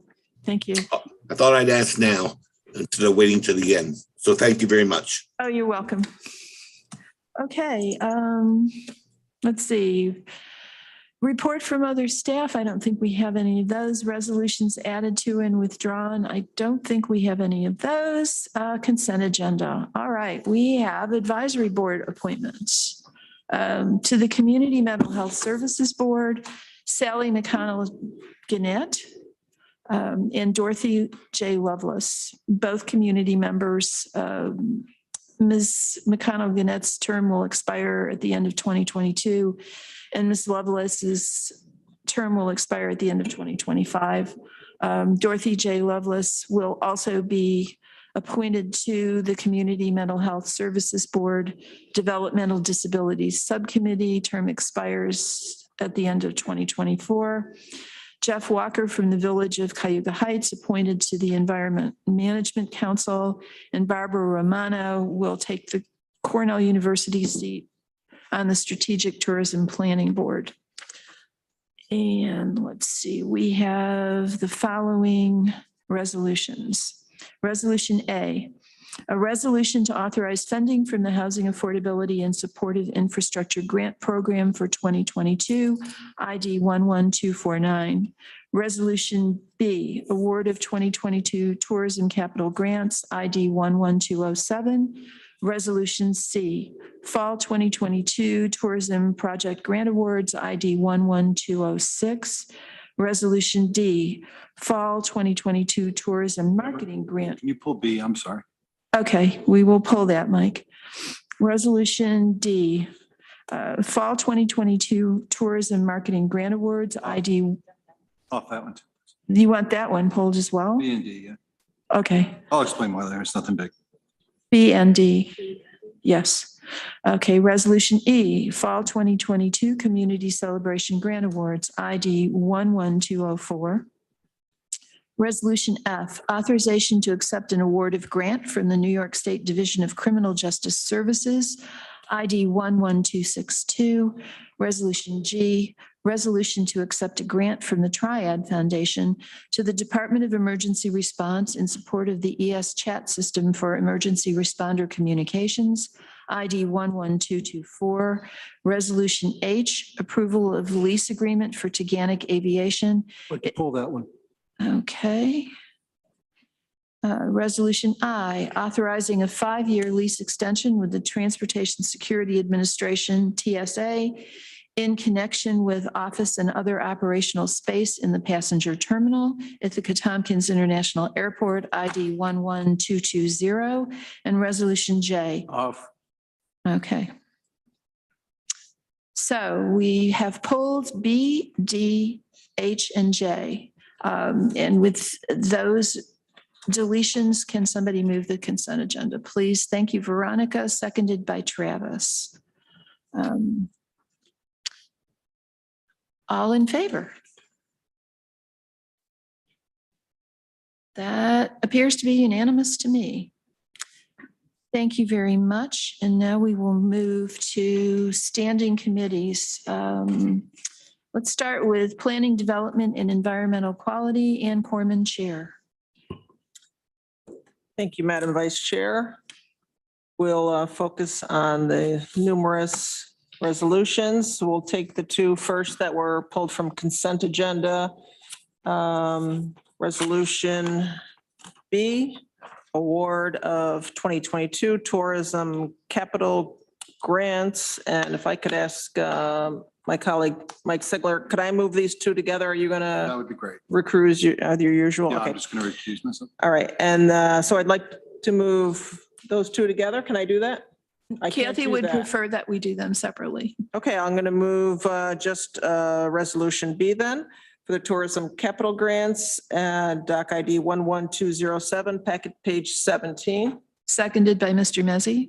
Any questions? Okay, all in favor except the recused Mr. Sickler? That looks like everybody but Mike. Okay, thank you. And then resolution, packet page 31, resolution D, Fall 2022 Tourism Marketing Grant Awards, doc ID 11205. Also seconded by Mr. Mezzi. Thank you. All in favor? That's everybody. Thank you. One abstention, yes. Okay, moving right along, we have on packet page 43, resolution K, making a negative determination of environmental significance in relation to resolution, which will be L, appropriating funds from the Tompkins County Natural Infrastructure Capital Program for the acquisition of the Meadowbrook addition to Fisher Old Growth Forest Natural Area. And I'd like to move that. Seconded by Mr. Klein. And I'd just like to point out that this is just making the negative declaration or negative determination, and then we'll have another resolution coming up right after this for the grant. Any questions? Mr. Sigler. Has it always been called the Fisher Old Growth Natural Area? Like? Hasn't? I don't remember the old name. I'm figuring you've slipped that in. Can't think of the old name. Okay. That's what it's called now. I'm just curious. That sounds like something Dan slipped right in there. Anybody, anything else? Okay, are we ready to vote? All in favor? That looks unanimous. Thank you. Packet page 50. Resolution L, appropriating funds for the Tompkins County Natural Infrastructure Capital Program for the acquisition of the Meadowbrook addition to the Fisher Old Growth Forest Natural Area, doc ID 11247. Seconded by Mr. Klein. Does anybody want to speak to this? Randy? This was presented at our meeting last week. And Todd Bittner was here from Cornell. It's part of the botanical garden at Cornell, I believe, is what this is going to be. He's actually here if we wanted to have him say anything.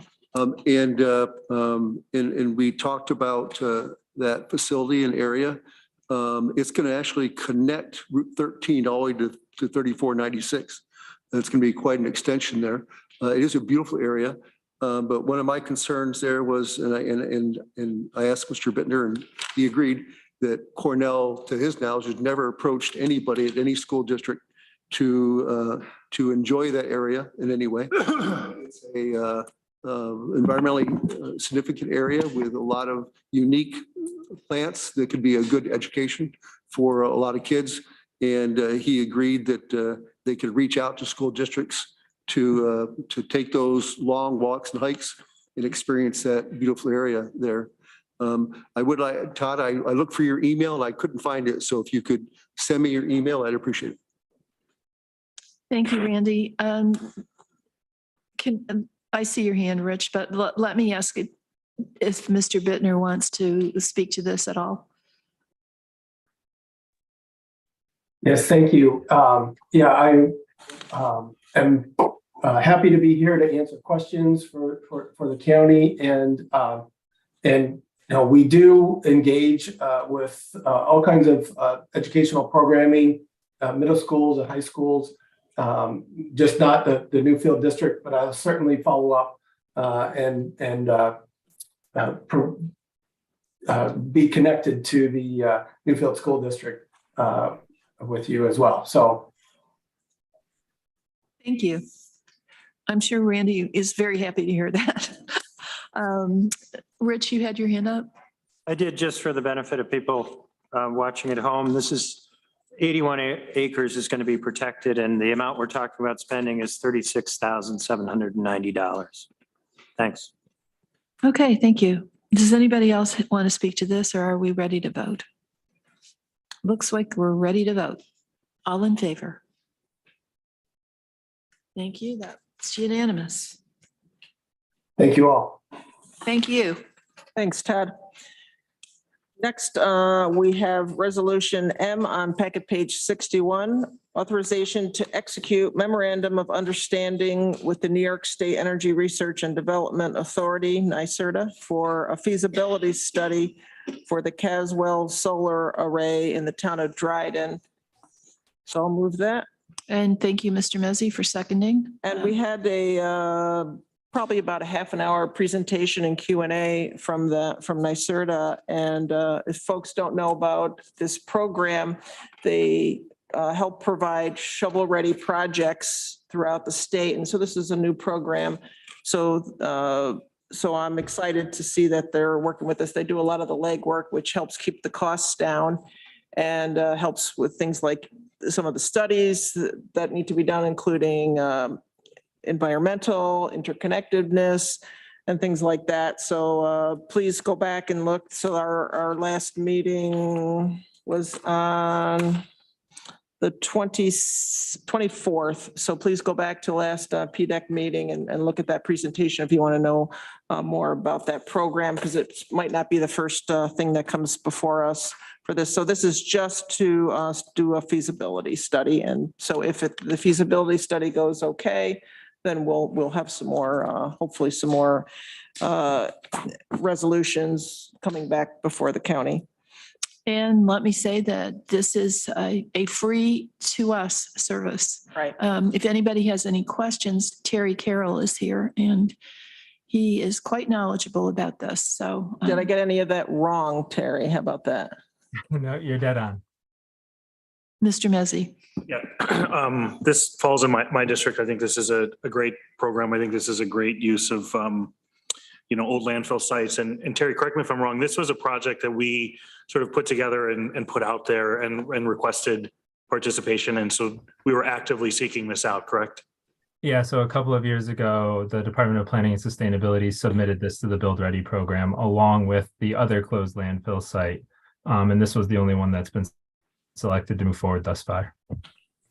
Yeah, so I definitely fully support this. I think it's great. And I think it's good work on our planning department staff for thinking about this and thinking about the future. So thank you. I would encourage folks to watch the PDEC because it actually is a pretty informative conversation. And I think there's a lot of good opportunity to be had in projects like this. So thank you. That's great. I have a question. Barb, is your hair blue? Or no, the lighting is making my hair blue and my shirt blue. My shirt is actually black and my hair is actually brown. Okay, well, I just wanted to be sure about that. I mean, maybe it was something you did for Dean's birthday. I think not. All right, does anybody have any more questions about this resolution? Are we ready to vote? All in favor? Mike, are you in favor of this? Okay, that's unanimous. Thank you.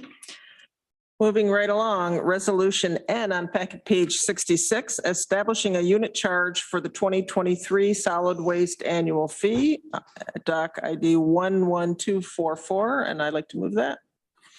Okay, can I get a second? Thank you, Travis. And this is establishing the 2023 solid waste annual fee to $80 per billing unit. Okay, thank you. And this, I'll just remind you, we've already voted on including the single unit residential charge in our budget. So I think, as I understand it, the calculations in this particular resolution are all based on that. Right, and I see Barb is on here if anybody had any questions, but I also asked her to stay on till the end of our resolutions. I might ask her to say a little bit about on a different topic that we discussed at the meeting. All right. Any questions? All in favor? That's unanimous. Thank you. Last of the resolutions, but certainly not least, packet page 70, Resolution O, a resolution establishing a task force to review the existing relationship between Tompkins County and the Ithaca Area Economic Development. doc ID 11255. I so move. Randy seconds. Any discussion? Mr. Sigler. So I wasn't here for the first one, but I'm glad it was rejected. But I did read over it and I'm looking over this and I don't see that much of a difference. So I'll ask for that. Maybe somebody to explain that to me. I do want to say though, first off, I understand that you're in the majority politically. I would have included a Republican in this. I also think that everybody at this table has very specific skills and we should utilize those skills when there's an opportunity to. So myself, I've worked for a small company in upstate New York for 20 years, 57 employees. I've been in literally probably every business in Tompkins County, talked to business owners literally every day. So I would have thought that would have been a consideration. But then, so take me out of it though. Then I look at Mr. Shurtleff. I have not talked to either one of these about this. So then I look at Mr. Shurtleff, a small business owner in Groton for I don't know how many decades, has been involved in that business for a long time, multiple different locations. I look at Randy Brown, new to the legislature, CEO of a company, number of employees underneath him. Even Mr. Mezzi, even though, the companies are not well run,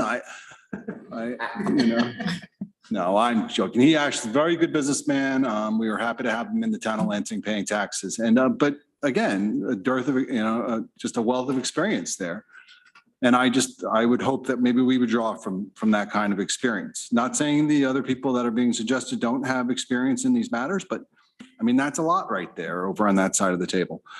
I don't know if it's great either to have everybody voting on this as a county employee. I would like to, it's great that they're included on it. I don't know why we wouldn't extend a vote to them though, like Greg Hartz and Deb Mollenhoff, John Guttritz, and Jennifer Tavares and Todd Brewer. I mean, I've worked with a lot of them on the IDA.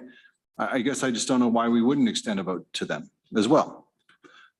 So I won't be voting for, I mean, I would suggest that amendment, just remove the resolved further that the following non-voting members of the task force that consists of, and just make them voting members, include them in the first resolved. So that would be my amendment suggestion on the fly. Is that friendly to the mover? Is it friendly to the seconder? Okay, well, I think we need to have a second to the amendment proposed by Mr. Sigler, and we need to vote on it. Are you seconding it? No, I didn't understand. Who was the mover and seconder, and was it friendly to them?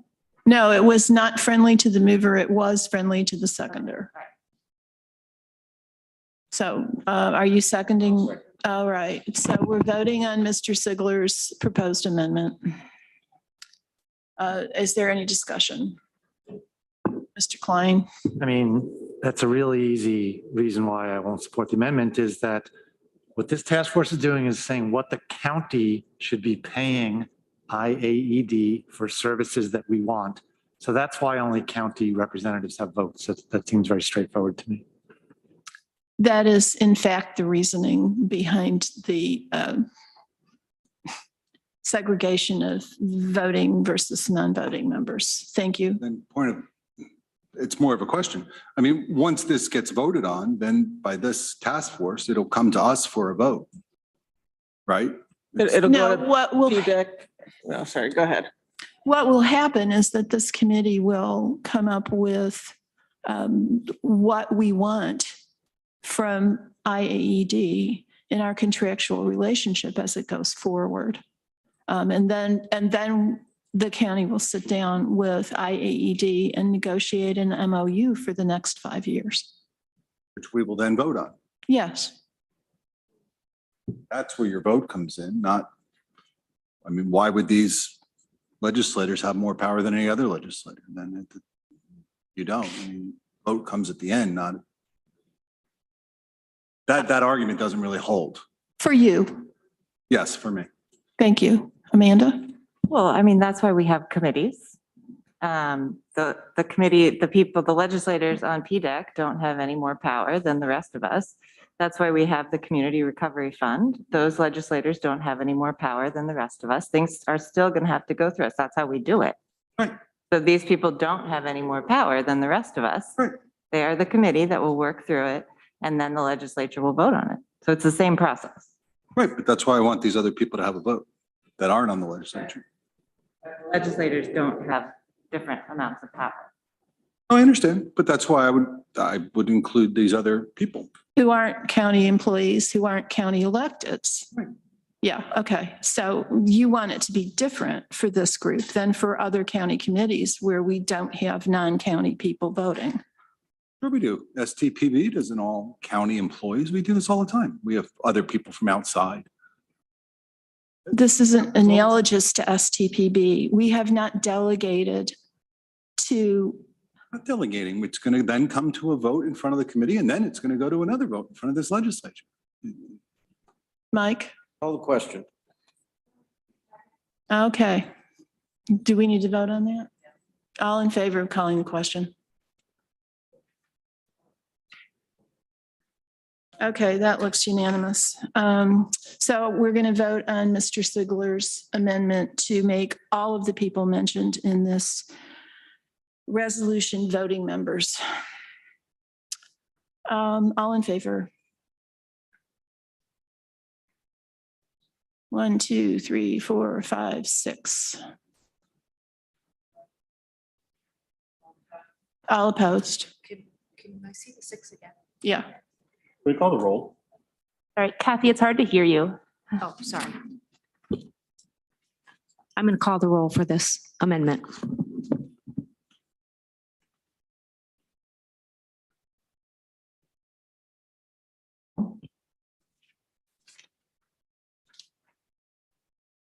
Ann Corman, No.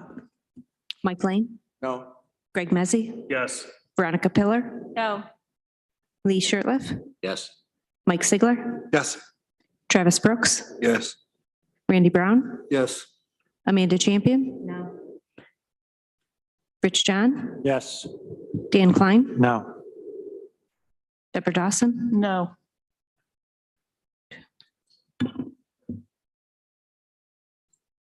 we have 6 ayes, 6 noes. Motion fails.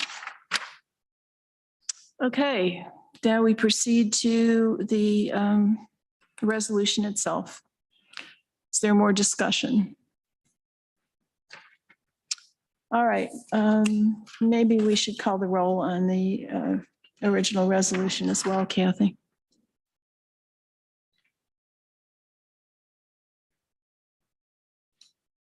Ann Corman, Yes. Mike Lane, Yes. Greg Mezzi, No. Veronica Pillar, Yes. Lee Shirtliff, No. Mike Sigler, No. Travis Brooks, No. Randy Brown, Yes. Amanda Champion, Yes. Rich John, Yes. Dan Klein, Yes. Deborah Dawson. Yes. We have 8 ayes, 4 noes. Resolution is adopted. Thank you. Okay, it is now, Can I finish my report? sure. Or, Mike, did you have something you? Yes, could we possibly, before we break, take Resolution H? We have folks in the airport and Organic Aviation, I think, waiting for that. Oh, sure. Let's do that. You want to move that, Mike? can I just finish my report then before that? Sure. Okay, thank you.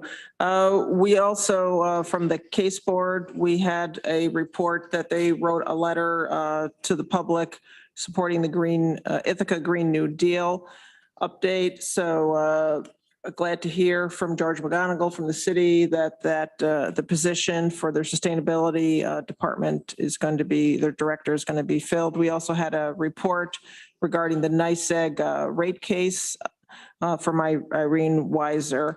And our next meeting is November 28th, and we changed the December one to December 19th.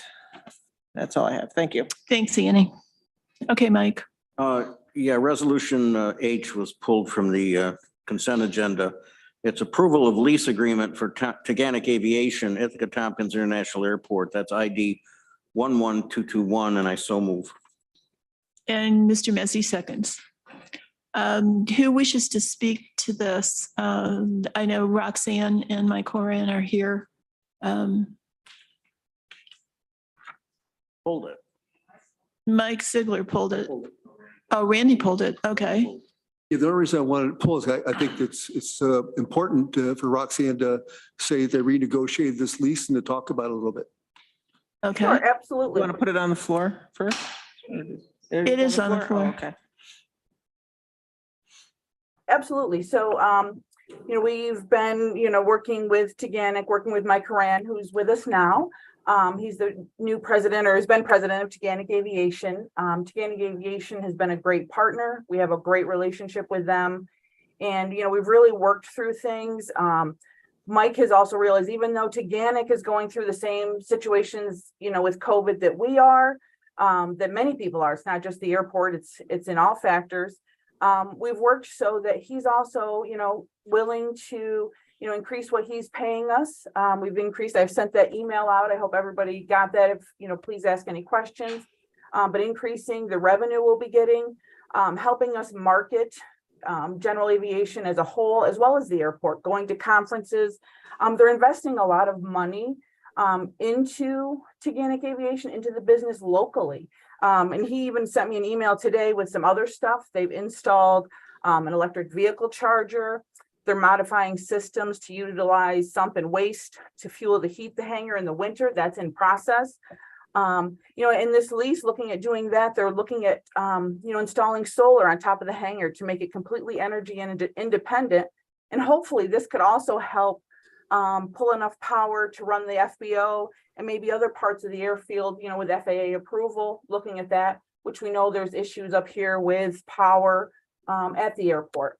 So this lease, we've been going back and forth, thankful for the help from, the county attorney, Ricondo, Mike Horan, just going through it and getting everything buttoned up. We have, I think, like 7 amendments to our past lease. So this will be nice to have one concise document. Thanks, Roxanne. And I want to thank Teganic Aviation and Mr. Horan for pitching in to help us out at this time. I know things are not good in the aviation industry, and that's affecting our airport. And I can only say that I wish some of our other community partners were as forthcoming as Teganic Aviation. Well, if I could just say something, we're a family up here, but we're a team. And even though Teganic is, probably to some looked at as a tenant, I look as a partner really to the airport. We're one big family. We're one cohesive and unified team. And if the airport doesn't succeed, Teganic doesn't succeed, and East Hill won't succeed. So it's incumbent upon all of us to be laser focused, especially with what is going on in the industry and with the economy and politically and everything else. We really have to work extra hard and work together. And it's not going to be a short-term thing. It's going to be a really long-term thing. And it may get a little more tough. It may not, but we have to sort of deal with it on the fly, and we have to do it together. Thank you. Does anybody have any questions? We ready to vote? All in favor? That is unanimous. Okay. Thank you, everyone. Mike. If Roxanne's still here, can I ask a quick question? I hate springing it on her, but Roxanne, the flights to JFK, people are pretty excited about that, but they also are worried about, are we losing the flights to Detroit? We are losing our one. Yep, I can answer. Yep, we are losing our one flight to Detroit.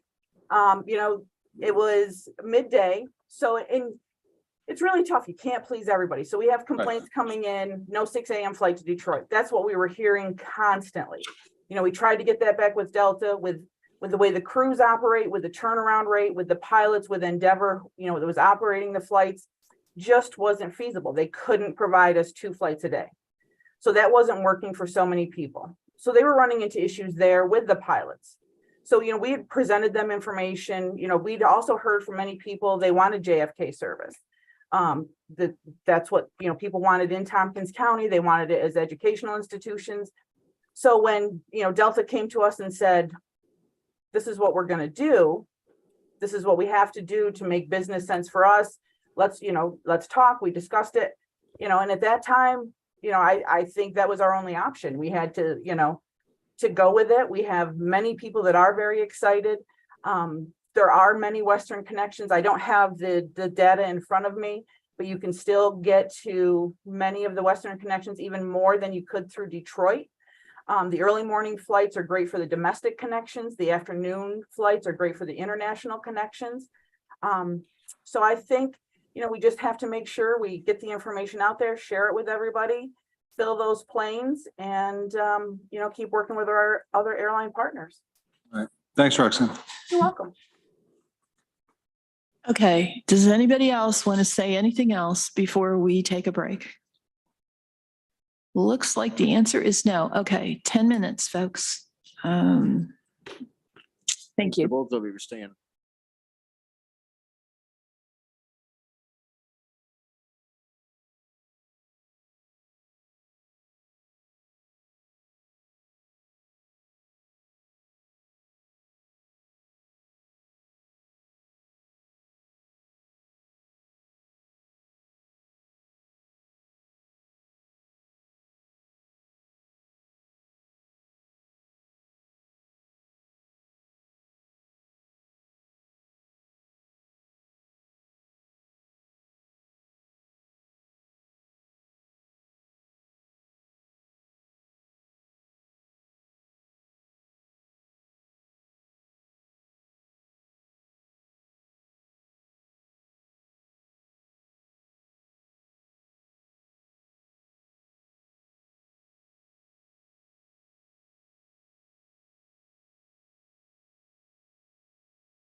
Volume up, so. Okay, folks, volume's up. Let's get back to work. Even though we seem to still be missing a couple of people.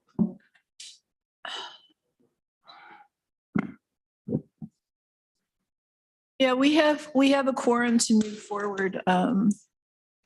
So we're just going to do that as people funnel back in. Thank you. All right, so next up, we have the Community Recovery Fund Advisory Committee, Dan Klein, Chair. Thank you, Deborah. Yesterday was the deadline for the applications.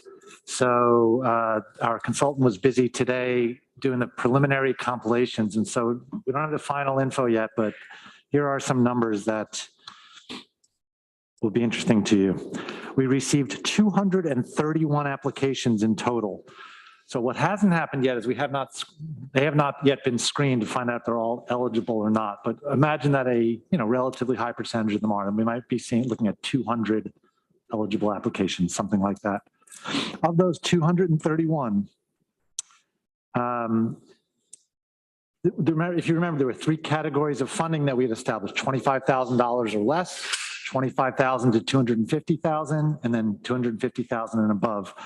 And so of those 231 applications, 80 fell in the lowest dollar category, 128 fell in the middle category, and 23 fell in the highest category. The total amount that has been requested is $34 million. I just want to mention again, that's before they've been screened for eligibility. So it's going to be a little less than that. But again, we're looking at way, way over the $6.6 million that we have to give out. So the committee has its work cut out for us.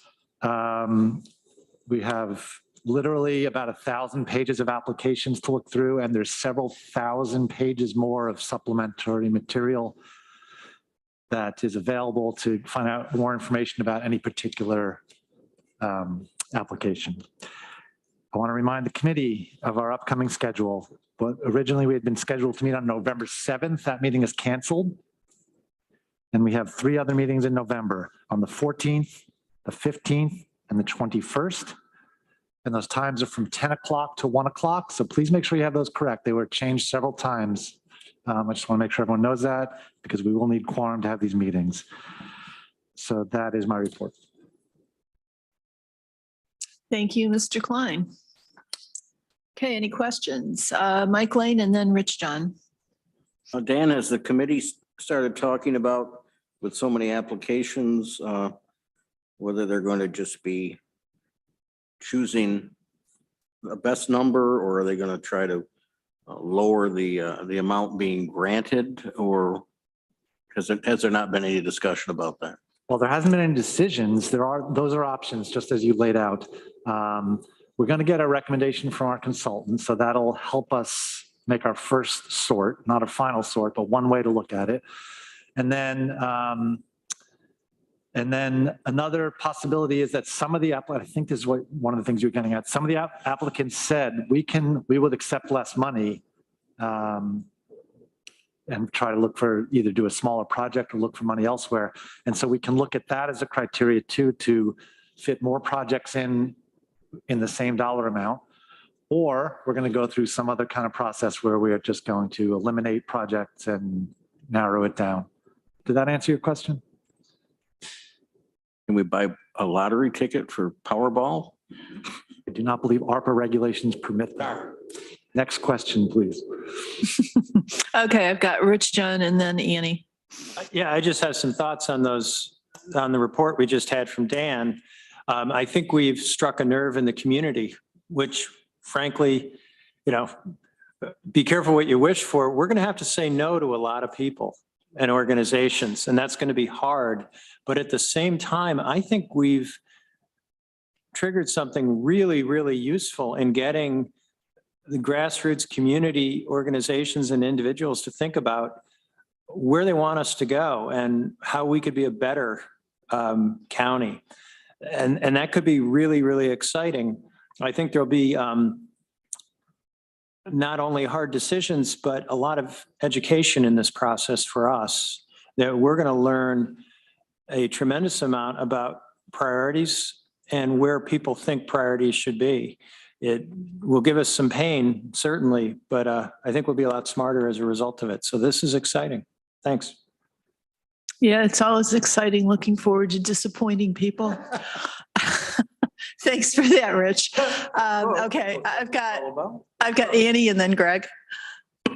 Thank you. I'm really glad to see that, I hesitate to say that, but I am glad to see that we have so many applicants, people are interested in this. And I'm glad that we have, a way to look at that as far as what we've set for the criteria and for the numbering of things like there. And I think, that's going to be a really good place to, make sure we stick to that as, as much as possible. And so chances are we'll probably have meetings through past the 21st. I guess we'll see how it goes. Yeah, thanks for mentioning that. And there's a very good chance that we will have to add on a little more meetings and stretch out this process a little longer. Thank you. Okay. Very good chance. And I'm out of town for December, and I've been working with our attorney to see how I could still attend those things, because I know it's important. Thank you, Annie. Greg? I'm willing to cook a Thanksgiving meal and provide a vegan option as well for if it does go into the wee hours of the holidays.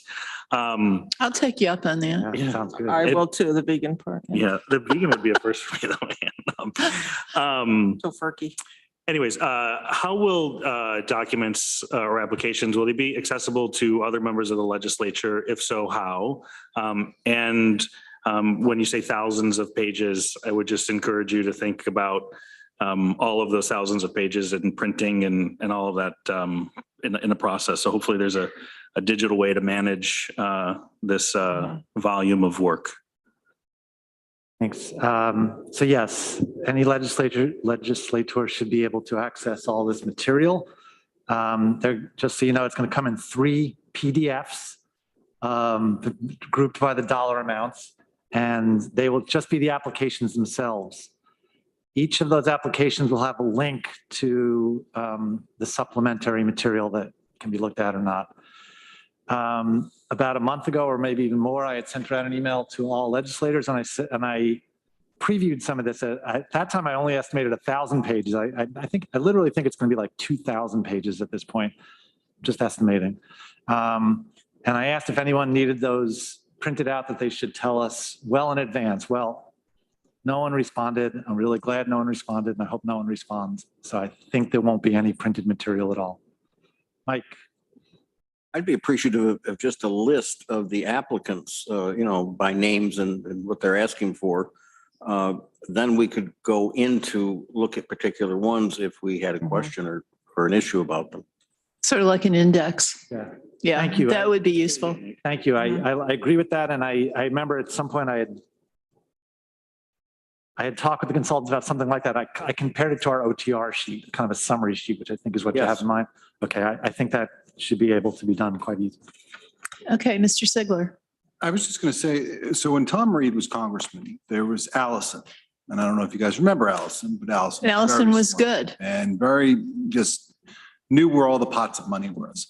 And I am just wondering if we can't take this list and share it sooner rather than later with the new Allison, whoever that may be, in Sempolinski's office, and maybe our state senators, and say, does any of these fit into any of those pots of money? So that the disappointment may not be quite as great as we think. Well, the problem with that, of course, is the volume of material. It's you can't fairly ask a congressional aide to go through thousands of pages from one county. No, but I think like Robert Lynch was talking about the food. Well, they may say, yeah, food pantries are in this pot of money. I don't know if that's the case. So obviously don't quote me on that, but there might be stuff like that. There might be like, oh, we want to plant 1,000 trees. Oh, well, there's $1,000 tree money over here. You know what I'm saying?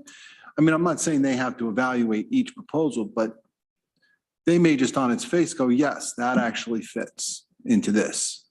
I'm not sure. I didn't know if we were able to share that kind of information with those folks.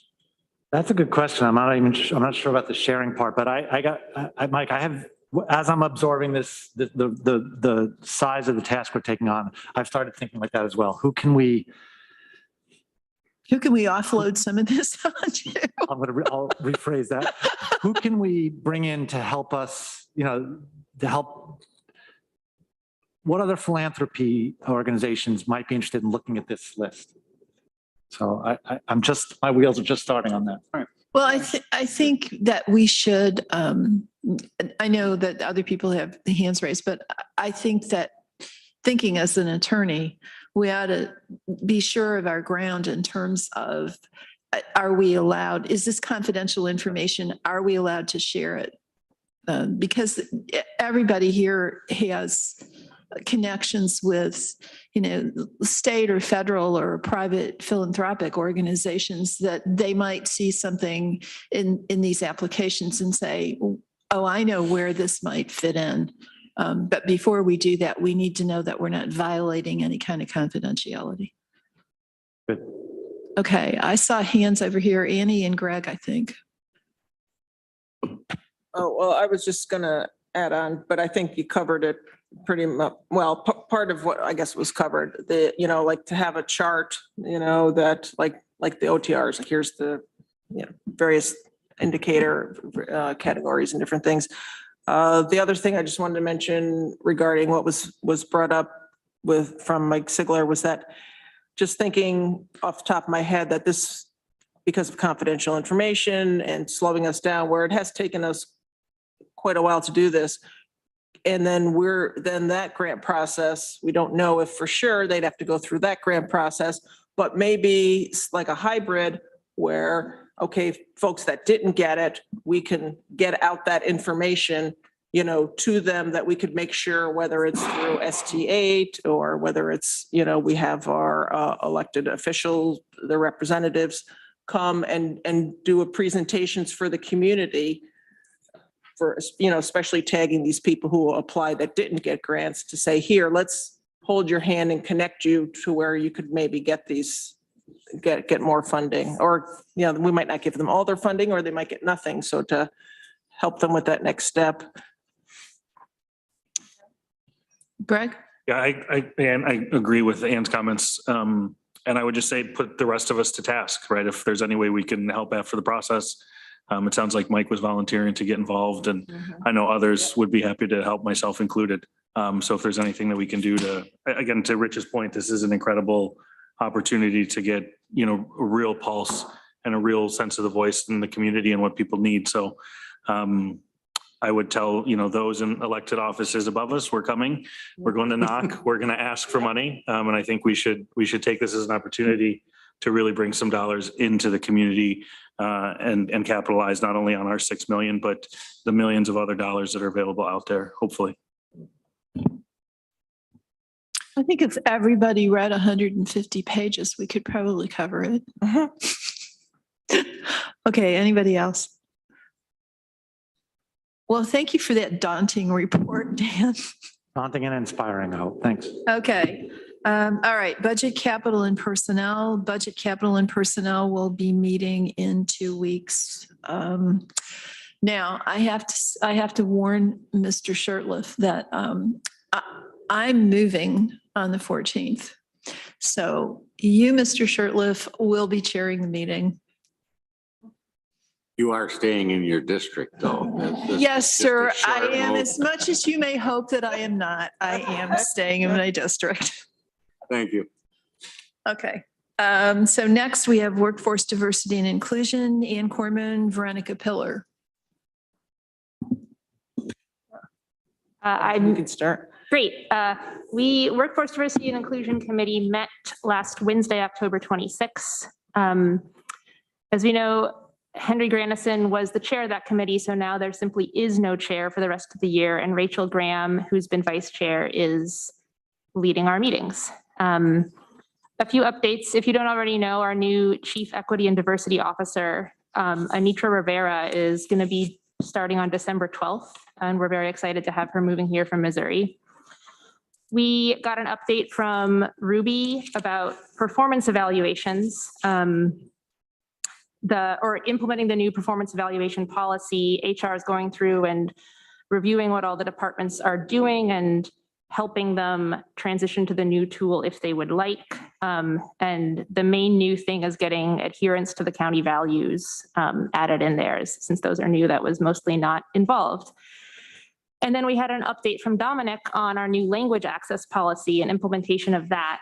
It sounds like community feedback is that when they came to in-person county offices and were able to like point at that sign that says like, say which language you speak and get a live translator, that was going really well, but it's our written materials that were not so accessible, in particular our website. So they're doing translation of that into 9 different languages, and entirely or mostly using contracting with local county residents who can do that translation and speak that language in English, which is pretty cool because I think that keeping that work done and paid in our community is not that common. And if I could add on that, just that will be the most frequently used things to do every single document or page in our website or associated documents would be hard to do, but we're going to at least start with the most frequently used things. Right. Yes. Not the entire website, but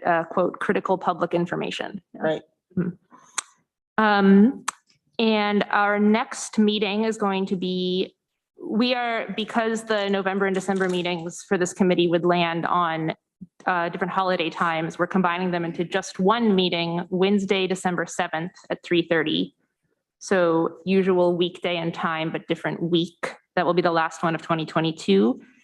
And we are going to be looking at our goals from 2022. We are going to be reviewing the committee bylaws. We talked about that a little bit. Ruby's going to have a workplace demographics report for us. We are going to be talking about living wage some more, most likely. We may or may not, but hopefully have a full written report from the researchers that presented back in August at that time. We did discuss that.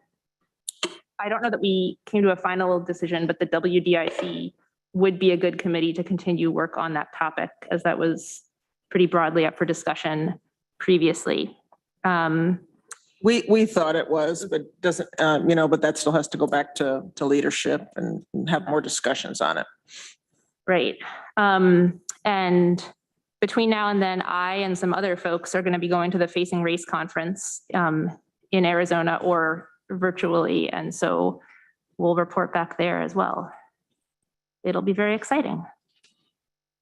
Okay, thank you. Any questions? Lastly, I just wanted to thank Rachel Graham, the vice chair, for stepping up and for the clerks for helping her and us navigate the last couple of meetings, through January.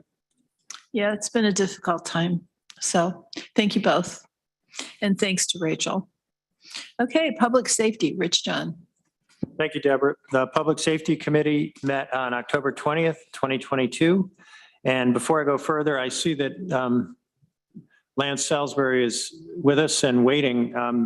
I would move the resolution P, appropriation from contingent fund terminal pay assigned council. Thank you. Can I get a doc second? ID 11200. And Veronica seconds. Thank you. Any questions about this? Okay, this needs to be done by short form roll call. Ann Corman, Yes. Dan Klein, Yes. Any no's? Okay, that passes. Thank you. We had at our meeting, we had a presentation on from Aurel Lamaro on the jail design plans that we'd been looking at before the pandemic. And this was a review of where we had been. This all got sidelined because of the pandemic, but no surprise, the jail has not magically healed itself. We are spending some money on some stopgap measures that we just couldn't avoid spending money on. But really what we're looking at is delaying expenditure that we're going to have to make. And so the committee has been trying to understand what are the options. And one of the big questions that came up in our discussion was, even if we could put it off for a few more years, are we really better off doing so? Are we just looking at significantly higher construction costs down the line? Our next step is to try to get the committee members to go up to the jail and look at the plans there and the actual space so that we could get a better understanding of where that is. This is a big ticket item. It is not in our capital plan right now. So this would be a significant decision for the legislature, but it was part of our charge to the committee this year is to look at this and eventually make a recommendation as to jail function and pass it on to the F&I committee. So we're trying to make that by the end of the year. So that was one issue that we spent some time on. Another was we had a preliminary report from the Department of Emergency response on the EMS program manager, emergency medical services. And you heard some public comment on privilege of the floor related to this issue. And as you all know, this will be a pretty complicated negotiation between the county and the town and village ambulance services and the private ambulance service that's operating in Tompkins County. And we want to make sure that we do it in a way that we truly enhance the emergency response. So that this was really the opening step in where we go from there. But that was, I thought, a pretty interesting presentation to start that. Two other things I just wanted to mention. I wanted to thank the Triad Foundation. It went through in our consent agenda, but they provided us with a grant to help fund the ES Chat system. This is the emergency communication system that works on a subscription model using cell phones to supplement the radio communications.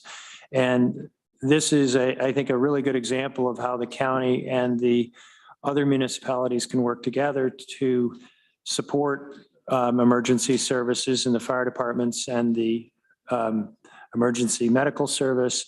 But also it's working, say, the probation department has implemented some of the subscriptions as well. And Triad has really been helpful in getting that done. And then finally, our jail numbers today, as I always report, 48 with 3 board outs. We will be meeting on November 17th at 3 o'clock here in Chambers. Thanks. Thank you, Rich. Mike Lane has a question. Or just really a comment, Rich, thanks for your committee thinking about the long-term issue of the jail. And I can't help but think if we'd put the pot on back in the early 2000s when it was discussed and when that legislature voted not to go ahead with it, we would have had it paid for or nearly by now. Yeah, hindsight's 2020. But I think that, trying to predict where we'd be otherwise is hard. The long process we went through, and I think the work we did with the consultants out of Rochester led us to instead really emphasize our alternatives to incarceration, which I think has been a really good thing for our community. But you're right, if we had, and we're not talking about building a much larger jail or really expanding in any way other than building a jail that would provide much better services, much more efficient services, energy efficient and efficient in terms of providing safer circumstances for the corrections officers and the inmates. But yeah, if we'd done it 15 years ago, we would be largely paid for. And it was never an either or with the alternatives program. It was Sure. both. Yeah, I think that unfortunately turned into a pretty rancorous public discussion.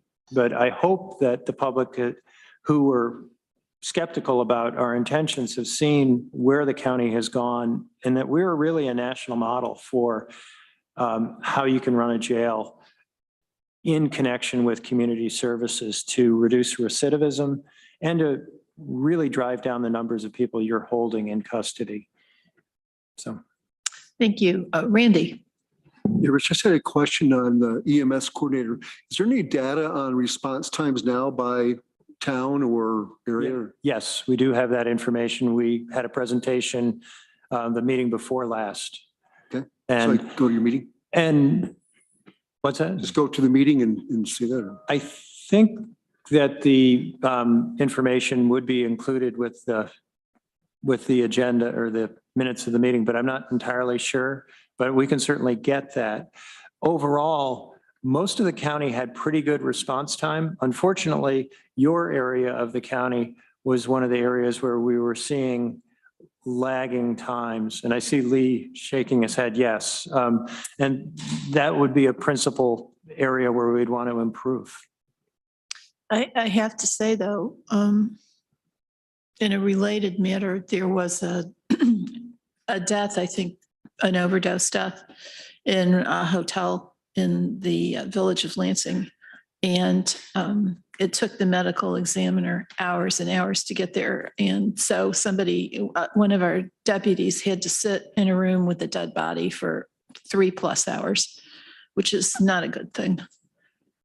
I think if we do this correctly, we can significantly improve response all over the county. This would be good for everyone. And one of the talking points that came up in our Public Safety Committee meeting was this isn't a outlying area and a city area. It is a county issue, and we all benefit or lose if we're doing it well or we're doing it poorly.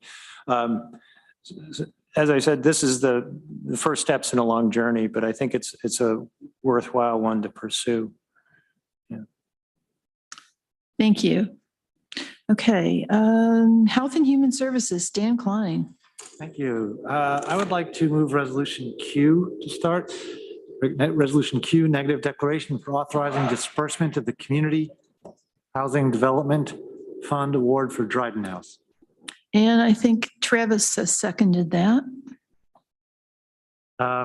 So first of all, this is negative declaration. It's not authorizing it yet. That's the next resolution.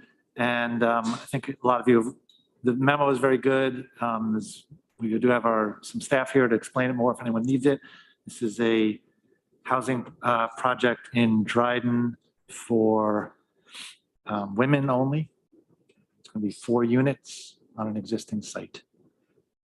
Thank you. Any questions on the neg deck?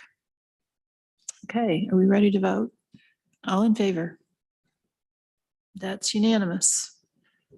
Okay, and I'll move resolution R, authorization to disperse county funds to the Community Housing Development Fund for Second Winning Cottages Incorporated, Dryden House. And Travis seconds that. And I see Megan's on tap if we have any questions. Does anybody have questions about this? Mike? Not a question, but when I drove by today, they're putting the foundation in. Oh, that's good news. Okay, anybody else? Mike Sigler. I just want to congratulate Dan and the team on this. I mean, this has really moved forward, and you actually have now a thing, an actual thing, as opposed to A foundation for a thing. yes. Yeah. Yeah, no credit to me, credit to everyone else that did it, but thank you. I'll pass it on for them. Okay, are we ready to vote? All in favor? That's unanimous. Thank you for being here, Megan, but you didn't have to say a thing. All right, facilities and infrastructure. I'm sorry. Sorry. Quick report. So our next meeting is November 21st, 3:00. And we will have Elliot Benman from our planning department. He's our housing planning specialist. I'm not sure his title exactly, sorry. It's concerning our county housing efforts and what we've done and what we might do going forward. That is my report. Thanks, Dan. Yeah. Okay, now facilities and infrastructure. Mike Lane. Thank you. We met on October 20th, and we've already seen some of the resolutions on consent. We spent a lot of time talking about the Tioga Street property, particularly the red house there at 405, I believe. And I thought it was a good a good discussion. I thought our committee was joined by some other legislators, and we appreciate the legislators that came in and commented. I'd like to commend particularly Legislator Shurtleff for making a rather thoughtful discussion about his position about this, and basically talking about that maybe it was too early to make a full decision about it. And also Legislator Brown had great comments. It set me to thinking even more than I had been. And I know some of the others had different positions.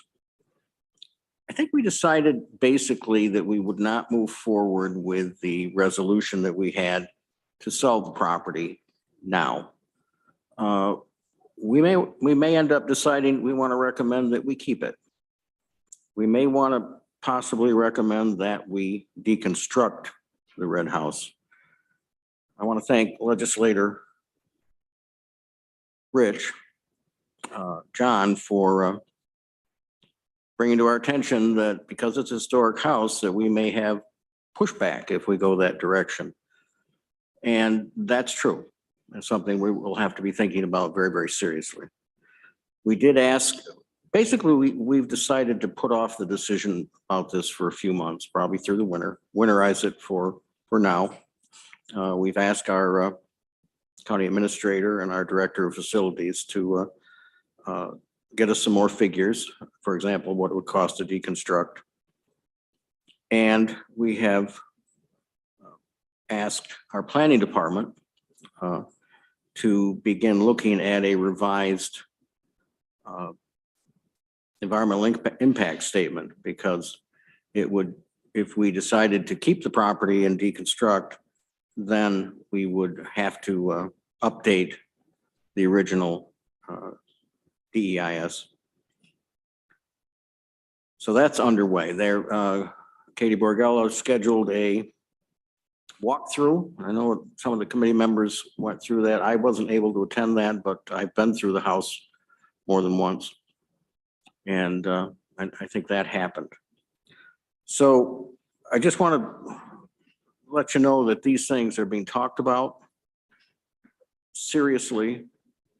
Long-term plan for that property. You know, what we're going to be doing with the center of government building, if ever we're moving forward with that. How the existing buildings at the corner of Tioga and Buffalo Street factor into all of this. So best I can say at this point is stay tuned. And I'm glad to have any other committee members chime in. But somebody ought to sit down and if you got some time, listen to the tape, particularly Legislator Shurtleff's comments. Any questions for Mr. Lane? Ian? A number of us attended the tour, so I wanted to thank Katie and Megan from our planning department for arranging that. I was intrigued by the members of Historic Ithaca that came and talked about at 408 Tioga was regarding the significant number of original features that are still intact in the building. So, and they have asked, they have sent an email asking to come to an F&I meeting. So I'd like, hopefully we can hear more especially for those who weren't able to be there. And they did discuss that a little bit while we were on the tour. And I suggested if they were going to come to give us examples of other buildings and what has happened with them. And so stay tuned. Yeah, I was unable to do this tour. I had toured that building before, but I heard some reports from people, and I want to clarify and be sure I understood what actually happened. I was told that we now have a termite infestation. Is that correct? We don't have termites? Yeah, someone reported on that walkthrough last week or whenever it was that within the week they'd gone into the basement and found termites. Okay, so that's something new since we've been sitting on this building and holding it empty, right? Okay, and then the other thing that I heard was that a representative from Finger Lakes Reuse opined that the highest and best use of that property, given all the original historic features, was to keep the building intact. Is that correct? That's what they said, yes. Okay, and also apparently there are a lot of tax incentives available for restoring historic properties, but that is not an avenue that we can pursue as a county. Well, right. So well, that's part of what Historic Ithaca staff was talking about, and I asked them if they could come and talk us through how other properties have been able to do that, getting different monies to help with that, because the cost, would Right, be but quite significant for if we sold anybody it- to do it, but a private entity could apply for those. And take advantage of the tax Right. incentives. Okay, thank you. Any other questions, Randy? No questions. I'd like to report on another facility. I'm on the CC Facilities Committee, and we took a tour of Arnott Forest.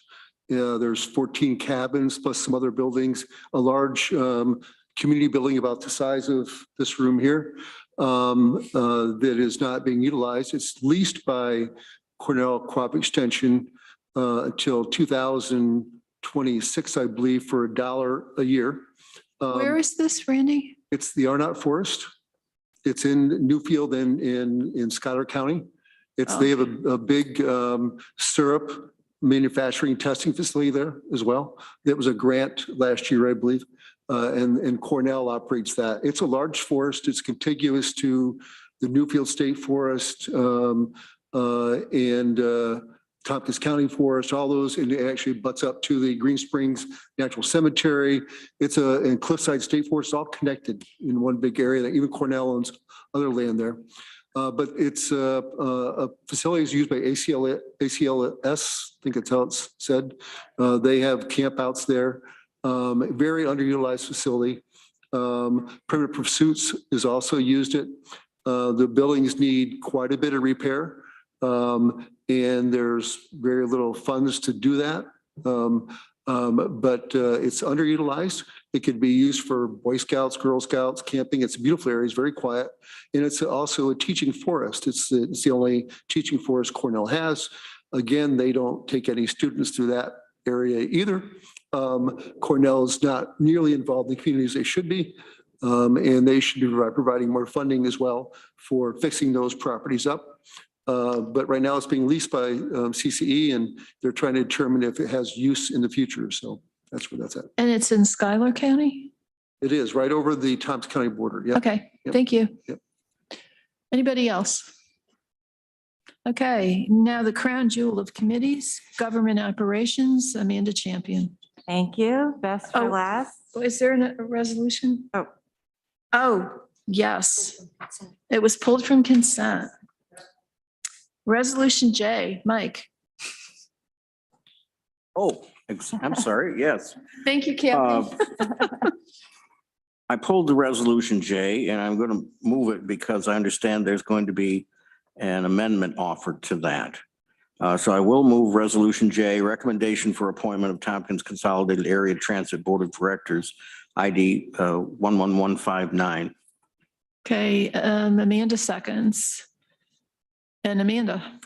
Yeah, so it's not that I don't want to take on this job. I'm ready and willing, but Deborah wants to do it more. So I would make an amendment to take my name out of the resolution and put in Deborah Dawson. Okay, is that friendly? Friendly to me. Okay.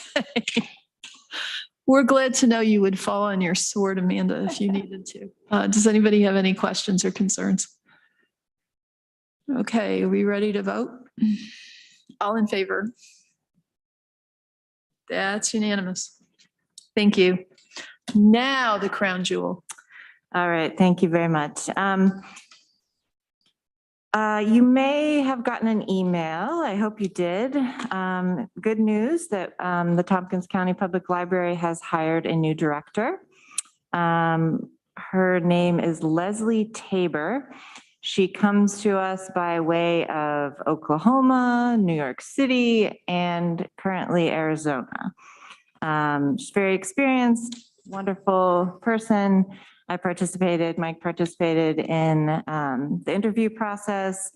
I don't remember exactly when she's going to start. I believe it's later this year, but everyone's very happy and excited about this. And I think she'll be a great addition to the library and to Tompkins County. She's excited to move here with her family. And so many thanks go to Teresa Vatican for spending the past year and a half in the role of interim director.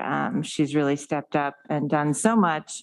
And I and the board and all the staff appreciate her work. So thank you to her. She will be going back to her position as the director of adult services department. So thank you to her. Government operations will be meeting on Thursday at noon. A couple of things to note, we will be scheduling the special election for District 3 for Henry's seat. I believe that is going to be scheduled for January 24th. And then, of course, that resolution would come here to the legislature. We're going to be talking about the departmental use of social media policy. We are also going to have a conversation, just an initial conversation with some more information from our county attorney to talk about legislator term limits and what folks think about that, if that's something we want to pursue further. And then we're going to have our riveting yearly discussion about the designation of the county newspaper. So I know I'm preparing for several regular speeches on that topic. That will probably take the length of the meeting over 2 hours. Should speakers sign up in advance? Please sign up in advance. And then I expect to hear those speeches again at the legislature. So that's all. Thank you. Okay, thank you, Amanda. All right, we have no individual member filed resolutions. Can I get a motion on the minutes of our October 18th meeting? Thank you, Amanda, and Annie seconds. Any discussion? All in favor? That's unanimous. Thank you. We have no unfinished business. We'll now adjourn. Oh, wait, I need a motion to go into executive session from Amanda, second by Veronica. And the purpose of this motion is to discuss a real estate matter and also personnel matters involving individual named employees. Rich? Could we also include litigation matters and bargaining unit negotiations? If you wish, we could just have like the whole slew of possible reasons for this executive session if you'd like. Okay, all in favor? All right, that's unanimous. Okay, so we will take a break for a few minutes to give our IT people a